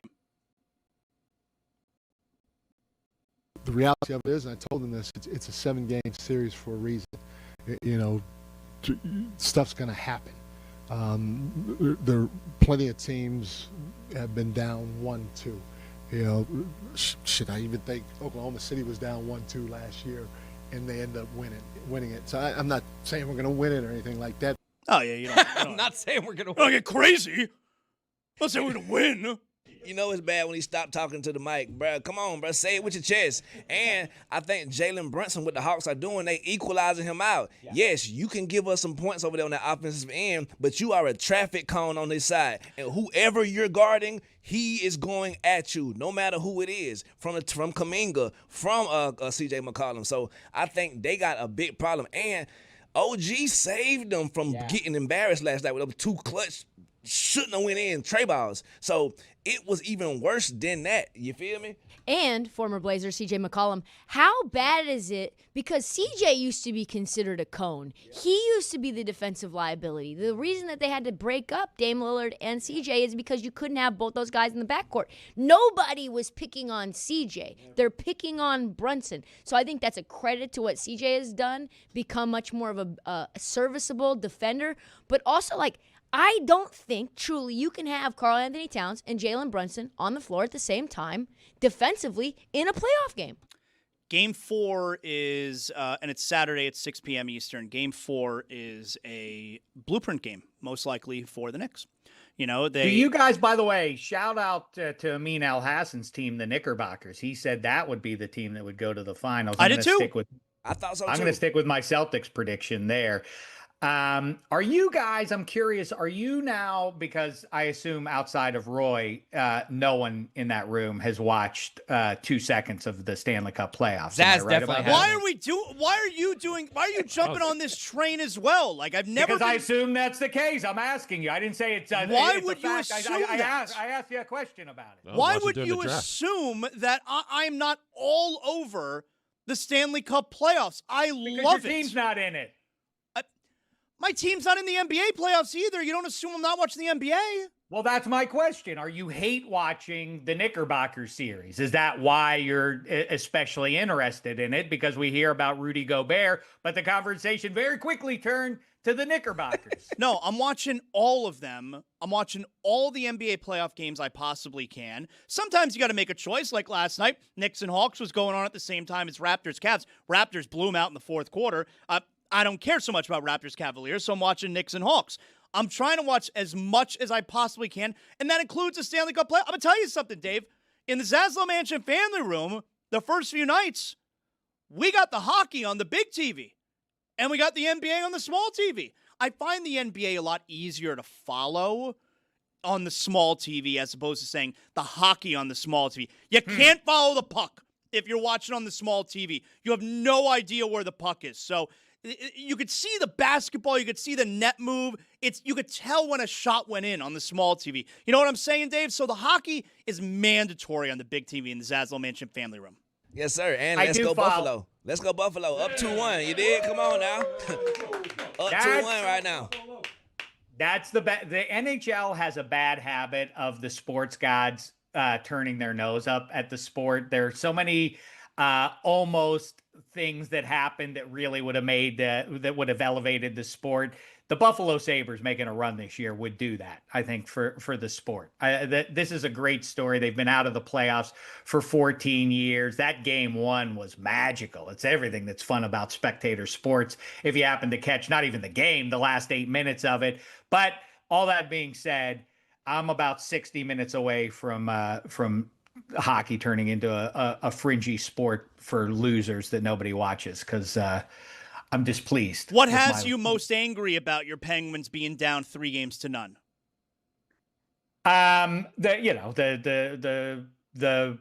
The roadway is running out for Kid Crosby and his two pals, Chris Letang and Gino Malkin. I don't think Crosby's going anywhere, but that arguably the two worst players on the ice for the Penguins this series have been those two guys, two would-be Hall of Famers. I think one at least is guaranteed to go into the Hall of Fame, and they've been the liabilities for the Penguins so far. But the worst thing about it is it's the Philadelphia Flyers, the most dreadful, most loathsome organization in sport, is about to sweep my beloved Pittsburgh Penguins, and it hurts. But anyway, back to Rudy Gobert.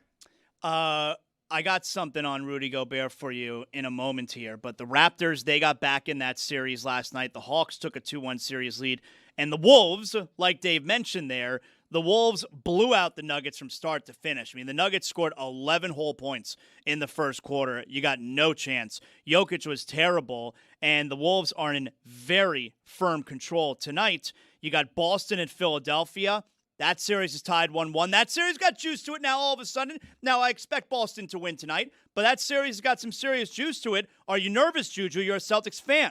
Yeah, absolutely I'm nervous because it reared its ugly head. The thing I hate the most about them three-pointers, bruh. You guys are way too talented to be playing with your food on that three-point line. Take them to the hole. You see how they doing Jalen Brunson?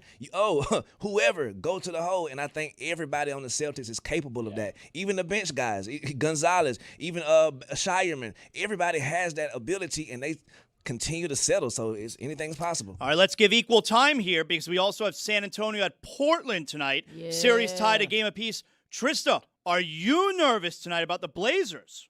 I'm worried about the fact that there is a possibility that Victor Wembanyama could be back tonight. But what's the latest word there? Because do we know if he's been passing the test? Because it's 48 hours until he's allowed to even start doing anything basketball related. So that would have been last night. I'm surprised he was allowed to travel when he's still in concussion protocol. He went to Portland with the rest of the Spurs. So I'm a bit nervous that he could just somehow, like the Kool-Aid man, come through the door and be like, I'm back. Oh, yeah. I think he plays. Bonjour. I think he plays Au revoir, Blazers. A croissant. Where's my pregame croissant? I think in general, this is maybe one of the worst matchups for the Spurs, just because you got a very long, very athletic, very young, pretty deep wing core. I want to know whether that should be a good crowd tonight. The thing that people don't understand is Moda be rocking the Rose Garden in PO. We rep the Rose, not the Madison Square. Can we put it on the poll, Juju? Do people know that Moda be rocking? Thank you. And also tonight, you got the Lakers at Houston. It doesn't sound like things are all that great in Houston with the Rockets and maybe their relationship with their best player, Kevin Durant. This is a must-win. I'm going to get to Rudy Gobert. All right, calm down, Dave. This is likely a must-win game for the Rockets tonight. You can't go down 0-3, of course, against LeBron. Let me tell you something about Rudy Gobert.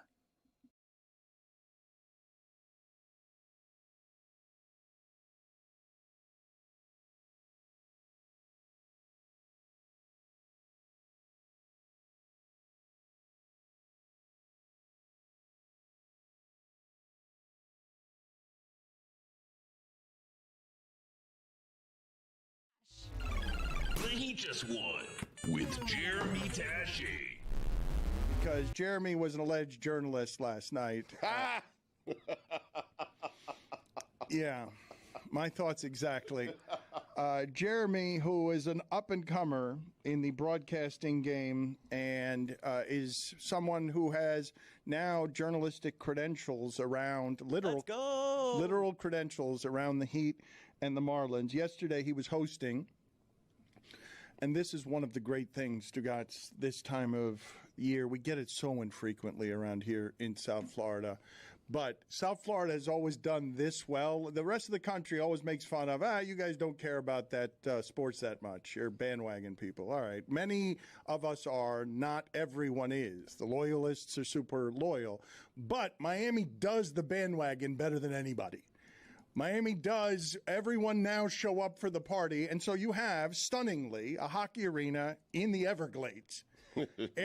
Surrounded by airboats and alligators, filled with people to do the wave, watching the game on television. And at the Heat, across the street from us last night, Jeremy Tessier is watching the end of that game with a lot of people who are excited. And Stugotz, I'm getting a lot of this.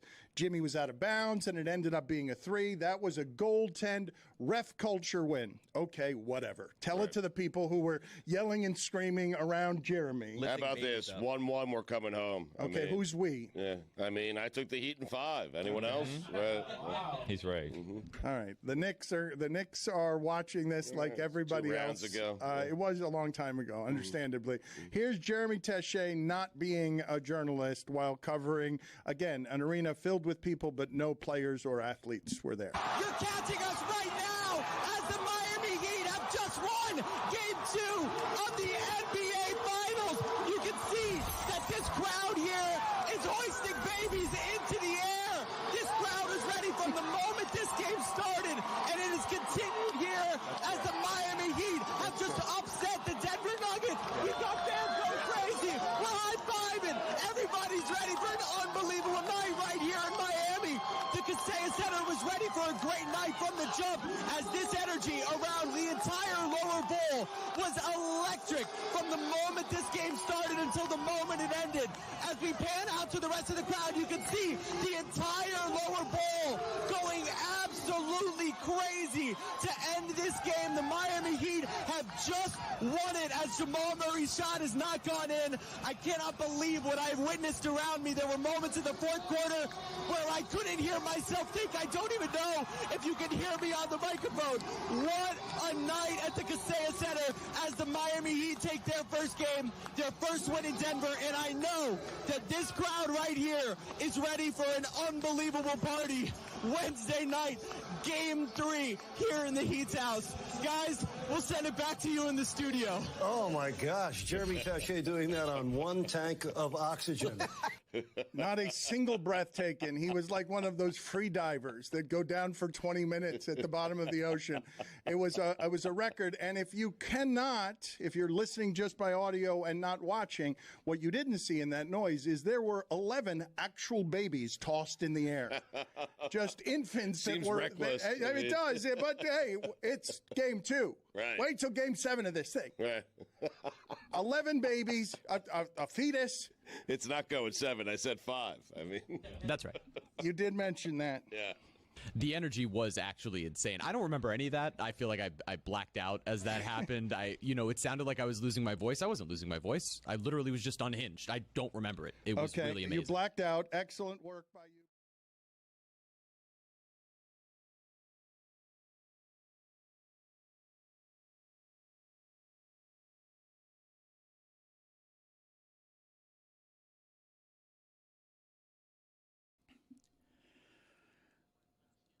I loved watching the sad Knicks legends, although I don't know why I used quotation marks there, but the sad Knicks legends who were sitting like 3-4 rows up at the game last night. Are you a legend if you're in the 4th row? Are you a legend if you've never won anything? Well, are you a legend if John Starks is wearing that hat?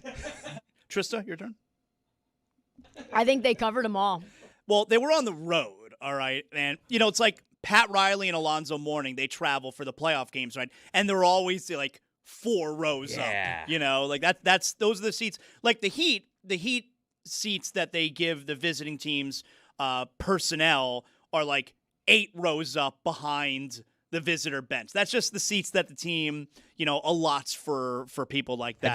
Have you ever ended up sitting next to like some brass? I've been like a few seats over before from at a Heat game? Not at a Heat game, but like at a baseball game where like all of a sudden I'm like, oh, that's the GM. It's just interesting to watch. They watch the game just like we do. I went to the NBA Cup. It was OKC versus the Spurs, and I sat down and I couldn't find what row it was because it's like A, and then there's like AA. Worst. And I'm like, excuse me, tap, tap. Do you know if this is row A or if this is row AA? Tap, tap. Sam Presti.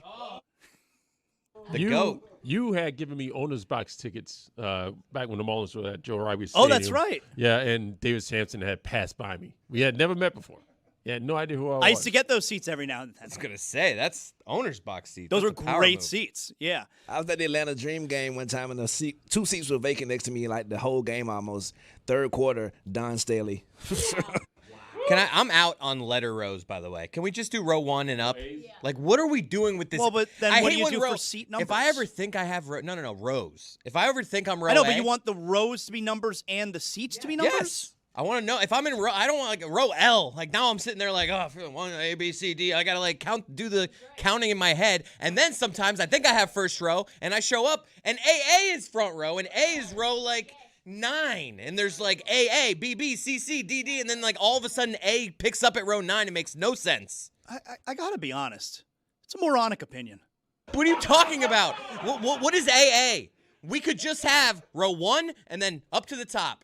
It's simple. Why don't we just start -9? Row -9 and then have row 10 be row 1. That's what we're doing. That'll be better. That's what we're doing with AA. What is AA? What is BB? Pretty sure it's like I don't an ever alcohol want to thing. be in row CC. And if it's gonna be AA or BB, it should be ZZ. It should be A, B, C, D, all the way to Z, and then ZZ. You're even higher. Alpha. Listen, what we don't need are more letters in the alphabet. Thank you. In fact, let me forward this hot take. I think we could do with one less letter in our alphabet. I don't think What are we it's ditching? 26, which is 26 is unwieldy. 25 is a little bit cleaner. I think we can agree. I think we dump C. What purpose does the letter C serve? Think it through. If you What want the to make hell is wrong with It you? starts both Let of me tell Chris's you names. something. My If you want to say, if you want My to daughter, Claire. It serves a big purpose in Los Angeles. What? Listen. If you want to make a k sound, please let's not go there. But if we want to make a k sound, we got K. K's right there for you. I was careful you were going to go with No, I didn't. I was careful with myself. Doing it 3 And times is then- a tough look, Dave. I didn't do it 3 times, Yeah. friend. I did it twice and making only sure. twice. Okay, just making Because sure. I'm a Pumps. gentleman. Like pumps after a And- touchdown. And then if you need a s sound, we have S. That's there. What are you doing, C? Just living off. You just attached yourself. It's the power of being in the cool group because it's way up there hanging out with the fancy pants is like A and B, and so we look the other way. But C doesn't belong. Has no business. Years ago, I was in Chicago to see Pearl Jam, believe it or not, and for Lollapalooza. And the Cubs were playing. The Cubs were at home, and I wanted to go see a Cubs game. I'd never been to Wrigley Field. And my pal, Len Casper, former Marlins television guy, back then was the Cubs television guy. And I asked him, can you set me up with some seats? And so he left me seats for Wrigley Field. I went by myself to go see the Cubs play, and I get there nice and early. They're like box seats. We're like 5 rows behind home plate. And so I get there. I get to my seat early. I sit down. Seats next to me are empty. The people who are occupying them are not here yet. And now, walking out of the tunnel and just like, walking toward being shown their seats by like the security guard with a whole entourage as well as the Reverend Jesse Jackson. And I immediately see him and go, oh, it's Jesse Jackson, Rest in power. And he keeps walking closer and closer. I'm like, oh, he's in my section. I'm like, that'd be funny if he's in my row. Sat immediately next to me. No way. Talk about the Rainbow Coalition. So the whole game, Jesse Jackson is right next to me watching the Cubs, and like his security guard, a big guy, obviously was like the road behind us, and like whoever else was his family was next to him. Yeah, the whole game's Jesse Jackson. Right Did you next to kibitz me. with them at all? Maybe like a little bit, no big. He's there with family or whatever. He's talking to them, but it was wow, they had the whole ballpark here. He's sitting right next to And me. that was at a Chicago Cubs game spelled SHIKAGOKUBS, right? That's how you spell Chicago Cubs in Dave Damashek's world? No, my ideal. We just get rid of the C. Yeah, well, maybe that's the shortcoming is that we do need to solve the C and H sound. We got to figure that because the S can't really handle that. I don't know what we're going to do about that. Zaz, that does remind me, ballpark, iconic one, Dodger Stadium. I was there once.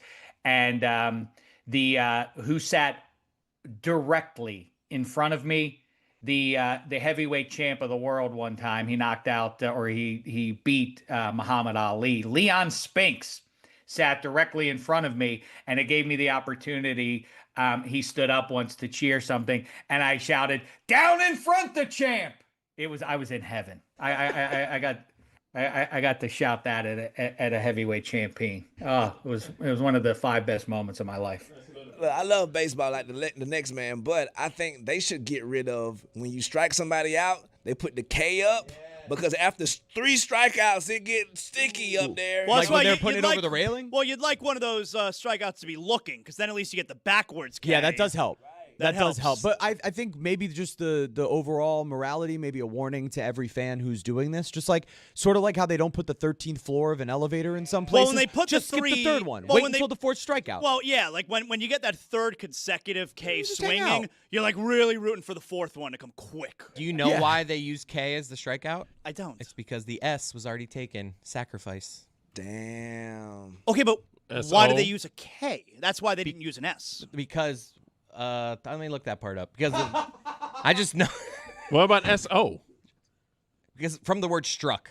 He chose the K from the word struck. Okay.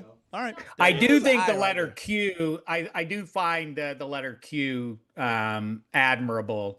It's aspirational. Like Q, when you think about it, you think it's like it hangs out with like W, X, Y, and Z. But look it up. It's when we weren't paying attention, it slid all the way up there past R, S, and T even. Like it's like it kind of in the middle of the alphabet. If its ascent continues, watch yourself, see. It's going to be ABQ if you ain't careful with yourself. Roy, it is your time to shine. It is your moment now. Can you tell us a little bit about Roy's video of the day? I can't. All right. Roy, this is his video of the day here. Let's see what he's got cooking for us today. Oh, this is right up Roy's alley here. Roy, why don't you tell us what we got here? We got what looks like. I'll take. Yeah, the go lead ahead, right Chris. here. Take This is go. toe wrestling. Why is this up my alley? Instead of like thumb wrestling, like a thumb war, they're gonna do it with the big toes. Oh wow. Okay. All right. So there you go. This is 1, 2, 3, 4. Oh, they Let's begin interlock war. the big toes and. Oh my God. Is it like It's submission? Vrabel's How do favorite. you win? Bro, she got 3 chains on the shirt. I see that. Salute. All right. Well, Roy, there you this up go. your alley, So Roy? This right up your alley? Oh No. Feet guy. good White, choice, white Roy. women's feet. He's a foot. No. Foot.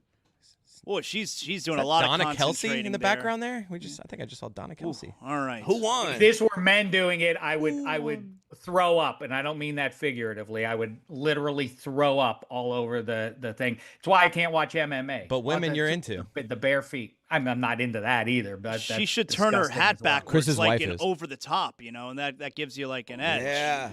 All right, so let's keep that. We'll keep that in the picture for those who would like to continue enjoying Roy's video of the day.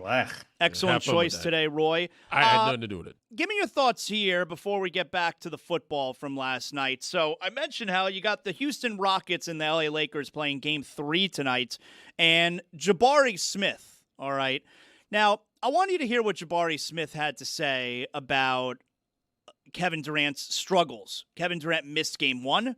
Durant then returned in Game 2. He had 9 turnovers. And the Lakers specifically have been great defensively this season against Kevin Durant. But you'll also remember, and this is why people are noticing this here, on Kevin Durant's burner earlier this season, and we all know now that that was Kevin Durant's burner, okay? Because Durant has not been tweeting at all the way that he used to, right? Since that whole episode. He hasn't been doing the back and forth with fans.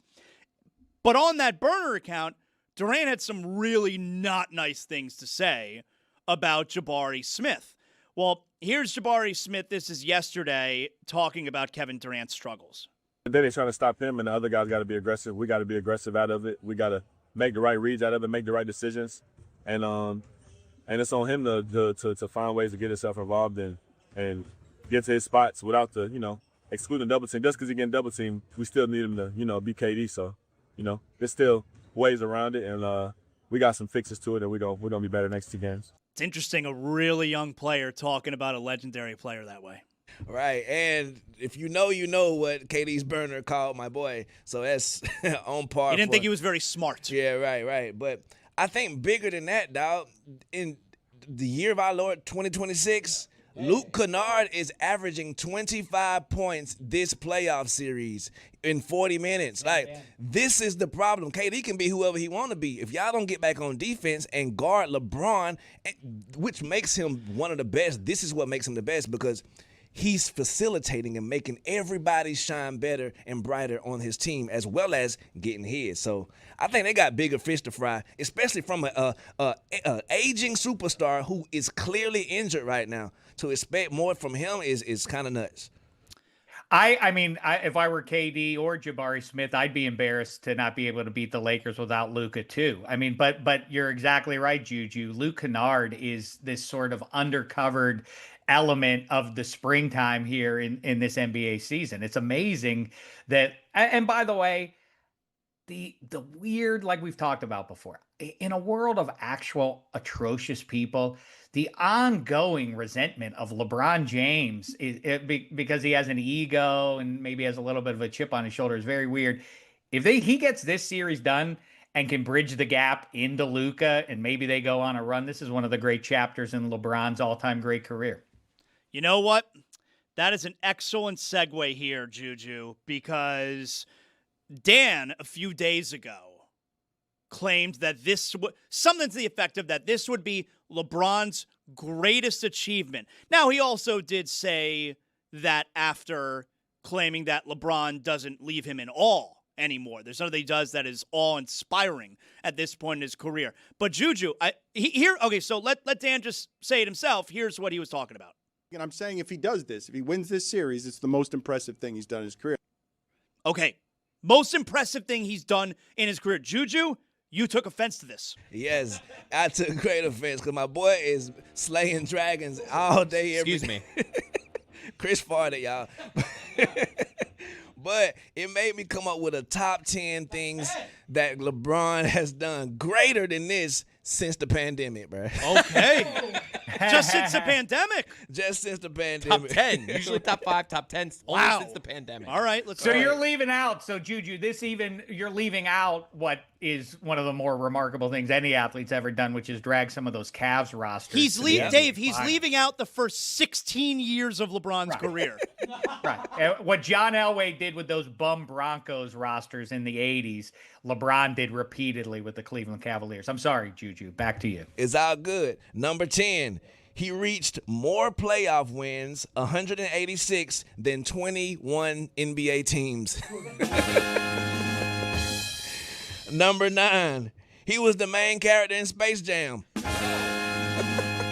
They don't just let anybody do that, right?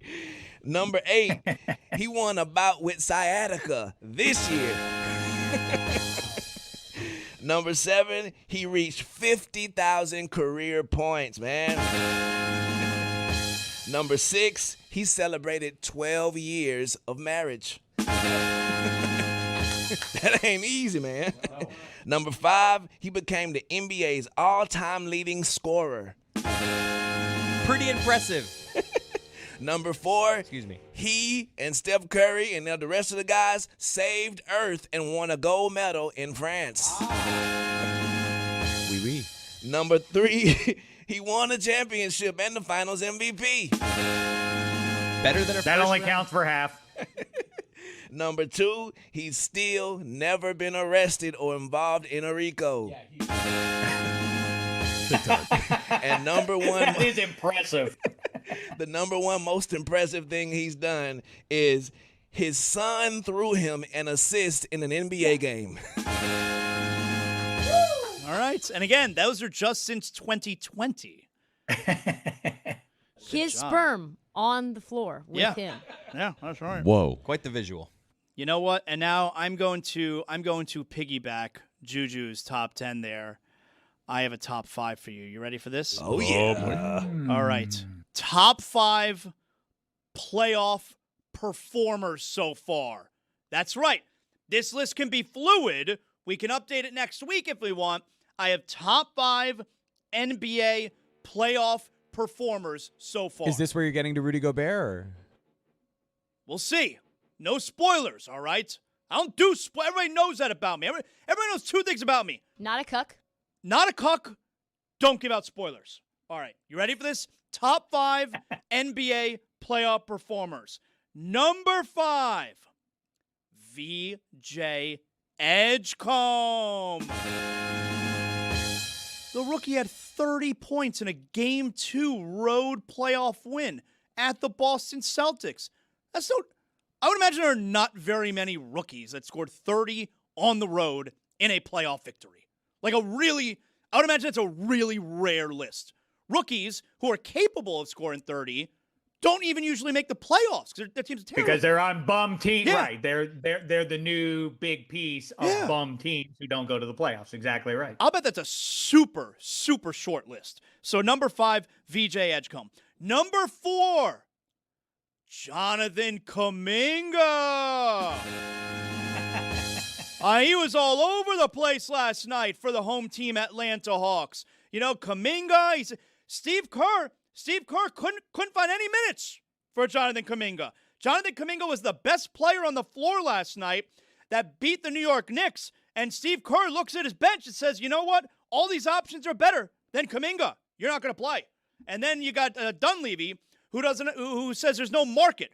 Of course there's no market. 17 straight games, DNP, coach's decision. And last night, Kuminga in a starting role for Atlanta. He's number 4. Number 3, Rudy Gobert.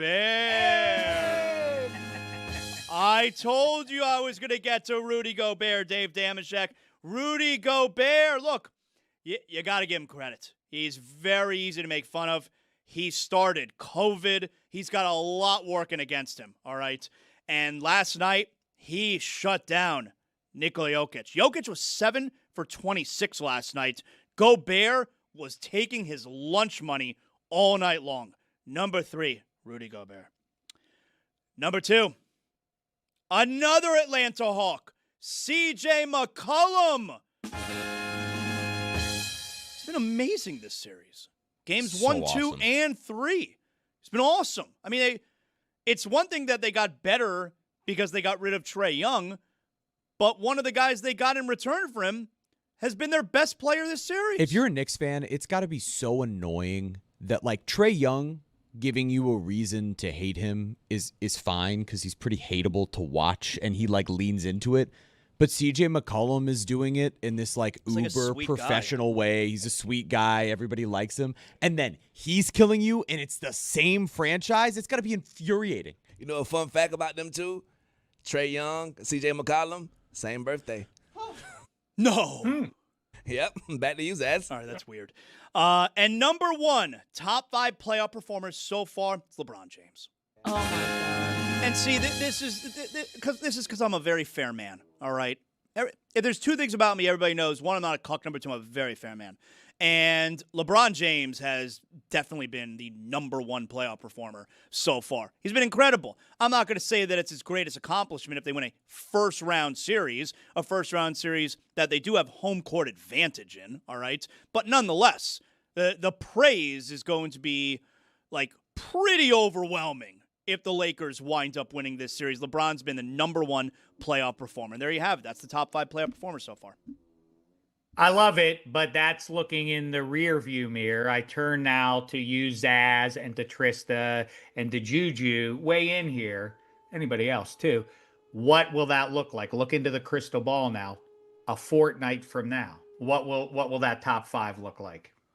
Oh, I mean, give us 2 weeks from today what that top 5 best NBA playoff performers. So 2 weeks from today, we'll be getting to, like, game 4 of the first round series, right? Listen, we can't do this. Like, this list is fugazi. Whoa! It's a fugazi. Find a way to backpedal. What? Before I say who has been speciously left off this list that I feel like is direct slander, we need to just kind of call out Zaz for finding a way to somewhat backpedal. How many? It's just a way to be like, oh well, you said the Lakers wouldn't win a game, and so That's right. Of course, LeBron has to be the top because it was something that dictated your take. No, being wrong on wrong is the worst thing you could do. I can admit that I was wrong about the Lakers. I got to be fair. You didn't admit it. I did admit. No, I didn't say I'm sorry.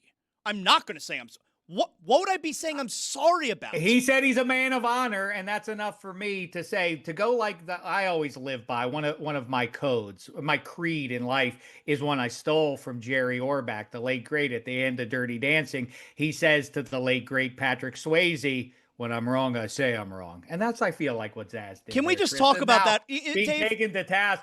But you're being taken to task by mid-70s Ally McGraw in those sunglasses. That's got to be intimidating, Dave, Zaz. can we just talk about that, about Jerry Orbach for a second here? Sure. He said when he's wrong, he's wrong. He was 1,000% right in Dirty Dancing.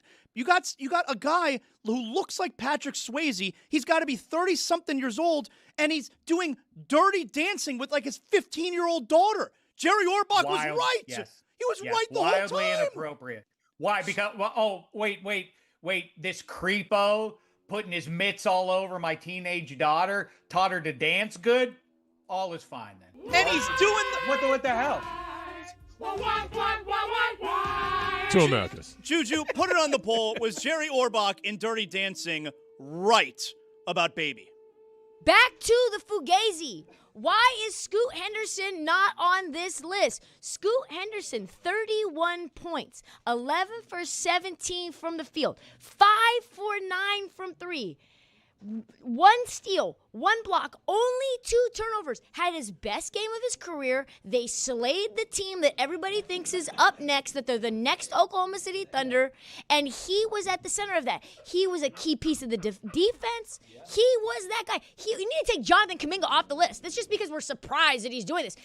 If Scoot's not on this top 5, this is just a fugazi list. We got to go back. Zaz is pissing off the white people. Dwork, what did he get wrong? Well, you're talking about Dirty Dancing and Jerry Orbach saying, when I'm wrong, I say I'm wrong. He's not talking about Patrick Swayze when he says that. He's talking about the other guy that was banging his other daughter that got the other girl pregnant, that they had the whole abortion thing. You don't come at Zaslow about Jerry Come on, Orbach. guys. This is Dirty Dancing. Come on. Dwork, let him beat cook. it. Because Zaslow is 100% right here. No, Yes. he's not right at He's all. Wrong about who? He's I not talking about understand Patrick Swayze. I understand they're talking about who put the baby in the lady and all of that. I get it. But that's a misdemeanor compared to think globally and act locally. This is his daughter, his 15-year-old little cherub. Yeah, it was the 60s. It was okay back then. This creepo and this greaser in the leather jacket is Such a taking time greaser. with his daughter. Such a greaser. The Hockey Show later today. Wait, did you call me? I totally didn't even realize. Did you call me mid-70s Ally McGraw in my glasses? I did, yeah. I did. That's a compliment, though. Fighting words. Fighting words? She was married to McQueen. What are you talking about? What's cooler than that? I wish I had been married to Steve McQueen, even for a little Juju, while. put it on the poll. Do you wish you had been married to Steve McQueen? But Trista, actually, I think he was maybe a little, he maybe wasn't a great guy some of the time. But either way, Trista, to try to make things right, even though that was intended as a compliment, go ahead. 2 weeks from today, who's number 1 on that list? Best playoff performer in these NBA playoffs. I mean, so 2 weeks from today, we're probably late in the second round. Could we be in the late in the second round? Does that sound accurate? Yeah, Okay. for sure. I'm going to go ahead and say Shai Gilgeous-Alexander will be on that list. I'm going to go ahead and say maybe Damian Lillard's on that list. Get out of here. Stay off the weed, sis. We're getting a lot of Homer accusations. You thrown at might Trista be right more now. Blazer-pilled than I'm heat-pilled. Scoot And I get Henderson paid and to do Damian Lillard.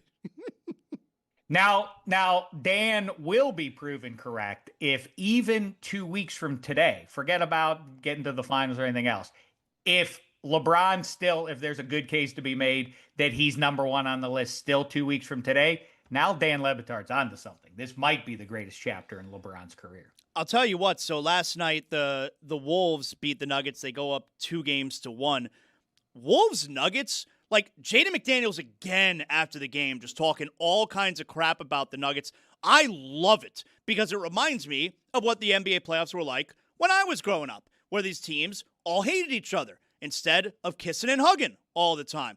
I love when they're hating each other. Like Jaden McDaniels, but after game 2 and then after game 3, just talking about how, that team, they bring out the best in us. We don't like them. We don't like the jerseys, all of that stuff. This is a sneaky, although maybe not so sneaky anymore, Dave, sneaky, great rivalry, the Nuggets and Wolves. And it's weird because, I don't know, it was like a few years ago, this rivalry, like, no one would have said Nuggets Wolves. Who gives a shit? Serendipity that you would bring this up, Zaz. Who could have seen this coming? Yes, we talk about this on Football America today. Rivalries, the best rivalries that didn't exist 20 years ago. If there are two things anybody knows about Jonathan Zaslow, it's that he's not a cuck and he loves his rivalries. Now, most rivalries started before we walked the big blue marble, but there are some good ones. Like I say, like Heat and Knickerbockers is even too old for this list. That's more like, 35-ish years old. But yes, Nugs and T-Wolves is way up on the list, and down in Florida in the Sunshine State, if people are still watching hockey, you've got one of the probably 3 best of the 21st century, right? I'm being told here, Dave, that this is a reheated turd from Football America. Even though I like this topic, is this a reheated turd? It is. See if you can figure out what the best one is. What is the best rivalry that didn't exist 20 years ago? Heated rivalry. Is it football? I think yes, although there's a pretty good 1A. It's either NFL or something that is not common to it. Well, I'll just say it's the Olympics. The one is the Olympics, one is NFL. Yeah, all right, so let's do NFL. All right, so best rivalry in the NFL right now that wasn't a thing. How many years ago are we talking about? 20 years ago. 20 years ago. Oh. Literally non-existent. Nobody lives. Bills, Chiefs. These two teams are hooking up once again. That's a great one. I feel like that's more like a 3-headed thing. Lamar and Josh Allen and Patrick Mahomes. It is, it's the Seahawks and Niners. We've been living in it for so long that I think you just assume it's a part of the last half century, but they barely had even played each other in the 20th century. The conference switch. Yeah, right. It's because the Seattle Seahawks, right, when the Houston Texans. Yeah, well, make then it in to pro football. the Seahawks switched conference early 2000, right? 2002, they switch over to accommodate them, and that's a fun what if to play too. Is who else could they have moved besides the Seattle Seahawks? But the other big one up there, Roy, is Canada versus the U.S. in hockey. It has replaced the U.S. and the Soviet Union in hockey and basketball. Yeah, Knicks Hawks, you feel me? Definitely a rivalry. Heat Knicks, I think, could be. It started in 97. Oh, More okay, Heat Celtics, honestly. Titans Jags on Celtics. Thursday Night Football. Ooh, that's a great one. Oh, yeah, Texans, Colts.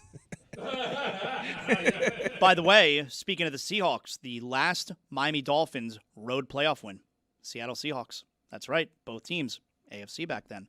The old Kingdom, Holy Dave. crap. Yep. That's the... Wait a second. I That's think I road knew playoff. this somewhere intellectually, but I don't think I really absorbed it. The last time the Dolphins won a playoff game? Road playoff. Road playoff. Oh, right. Because I do remember the one, Colts game. Lamar Smith ran for like 500 yards. Lamar Smith. I was just about to say Imagine if he ran for 500 yards. Women's basketball. Last road one. Yeah, okay. All right. Yeah, well, South Carolina versus UConn now. Big smoke. Cullen Bryant had a big game for the Seahawks against the Dolphins, if memory serves. It was Marino's last playoff victory. The very next week, he lost 62-7 at the Jaguars. Oh, against Warren Moon, right? No, Kitna. All right, I don't know anything I'm talking about. Just fill in all the blanks. So wait, Kitna defeated. So Marino vanquished Kitna, yeah, and then got housed on his way out the door. That's right. Now you know everything. Sheesh. Yep. People don't talk nearly. I mean, people obsess over that the Cowboys, America's alleged team, doesn't make any hay in the playoffs anymore. But man, like we've discussed before, and I'll say again, the Dolphins, this signature franchise, not just in pro football, but really an iconic brand in these United States, being so irrelevant for so long is real weird. Speaking of the Cowboys, big bro, what do you make of them franchising George Pickens and not deciding to trade them last night? Is he going to be on the move, or is this like a prove it deal? Because he's known to be like a hothead, and this could be one of the situations that, oh, he ain't getting his money, he going to pout. So maybe if he don't pout this year, maybe it can set him up for a big payday next year. Is that the thinking, or what do you think about that, bro? Well, it's funny that the Steelers traded him away because the former coach, Mike Tomlin, his greatest virtue allegedly was being able to deal with any personality, getting any personality in line on Sundays to be his best version of himself playing football. But they couldn't handle him, so they traded him to Dallas, even though they didn't have a second wide receiver. They traded for DK Metcalf and then immediately shipped out George Pickens, which was senseless, in a contract year. And that's the important detail, Juju, is that George Pickens, as I said 1 year ago around this time, whatever his behavior issues are, that he gets immature sometimes, somebody around him, if not the man in the mirror, his agent or his family, would get in George Pickens' ear and say, one good season of behavior sets you up for the next 100 years. You and your family will be rich people for the next century if you just put out one good season. And so he did. But now the belly aching and everything else, I don't know. I wouldn't want to be the Cowboys right now. That's a tough spot because as soon as you sign him to a long-term deal, there is a decent chance that he does revert to, I want the ball, I want the ball, I want the ball. That's not a great thing on the same team as CeeDee Lamb. I think you let him do what I advocated the Steelers to do, which is tag him and then let him go about his business for the rest of his life after this season. Such a funny way to look at it. Can you behave for 1 year? The rest of your life is going to be so good if you could behave for 1 year. Wait, I wish someone would say that to me. I'll behave for 1 year. That'd be awesome. It'd be awesome, right? Last night, before the draft began, they tried to sweep it under the rug with the 12:30 a.m. news dump the night before. Mike Vrabel then had to come out and have another press conference just minutes before the draft. I do want to play this clip from the draft last night. Mike Greenberg kind of grilled Roger Goodell. Like, you know, Diana Rossini obviously lost her job. She resigned, all right? And what kind of punishment, if any, could there be for Mike Vrabel? And you could say, hey, like, why would he be punished? You know, well, apparently, like, the NFL does have a policy where it's like a conduct detrimental policy that could fall under the league's, conduct rules, and he could be in trouble. So here is a full-on explanation from Roger Goodell last night. I want to ask you about the situation with Mike Vrabel and the Patriots. He has announced that he will not be with the team on Saturday. He'll be instead with his family and plans to seek counseling. The league has suggested this is not a violation of the personal conduct policy. I want to make sure that I'm getting that exactly right. So as of this point, based upon what you know right now, this does not feel like a situation for the league to become involved. No, this is not a personal conduct policy as we know of today. It's a personal matter, and we'll leave it at that. Is that the kind of thing that typically you would talk with the team about? If the Patriots seem to be handling that, I think a lot of fans would wonder what, if any, role the NFL would have in some of that. I think the teams handle these matters when they're personal matters, and they have a lot more information that can benefit everyone involved. I'm not sure anyone would have a problem with what he said there. It feels like it's a team thing. Like, is the team upset that he's, potentially leaking information to reporters? Like that's a team thing. Like, the NFL doesn't care if you're giving away team secrets to reporters. Maybe the team does. So, Dave, any objection to what the commissioner said? No, I disagree with you as a matter of fact. By the way, who does counseling on a Saturday? Who does that no immediately one. Is weird. Maybe it's cheaper. People who don't go to counseling. Yeah, right, exactly. I disagree. I think this has transcended the Patriots. I mean, this would seem to go back 5 or 6 years at this point. And if that's the case, then what information did Mike Vrabel get from an insider, right? I mean, I don't think it's as simple as it's a moral issue for a head coach, what he does when he's not at the facility. I got that explanation a week ago. If it was an ongoing relationship, what they didn't have conversations, they didn't talk about what else is going down in the NFL. Come on. But is that not okay? Like, let's say the reporter, in this case Diana Rossini, was giving the head coach of the Titans or Patriots information. Is that not okay? It seems like, at least it feels like that you would be able to provide a little extra, right? Yeah. You would be a little more motivated to share every detail instead of like, I got a bunch of little secrets about pro football going on right now. You might leave out one of those. You wouldn't hide them. You wouldn't hide anything, right? Right. But I guess what I'm saying is that right there, that scenario to me sounds like a coach who is really smart and he's fostering a relationship, not necessarily as detailed as this one might be, but having good relationships with reporters, so much so that reporters are going to give you information about other teams. Like, that may be, like, you may think the reporter's being shady and providing that kind of information, but I'm not sure how that's, like, conduct detrimental, right? I guess I would feel a certain way if I was talking to an insider. I guess that's the whole thing about gossiping about people behind their back. You think you can do it about everybody, but they're not doing it to you, kind of thing. But this has a professional element to it with multi-millions of dollars on the line with all that. And I think I probably wouldn't be happy if I had spoken to a insider, a newsbreaker, and somehow I felt like that information got passed on to Mike Vrabel. Sure, I'd be upset by that. What we didn't talk about in all of this is that Badlands was the 21st song played out of 27. I mean, the lyrics in that one, poor man wanna be rich, rich man wanna be king, and the king ain't satisfied till he rules everything. That was an awkward transition.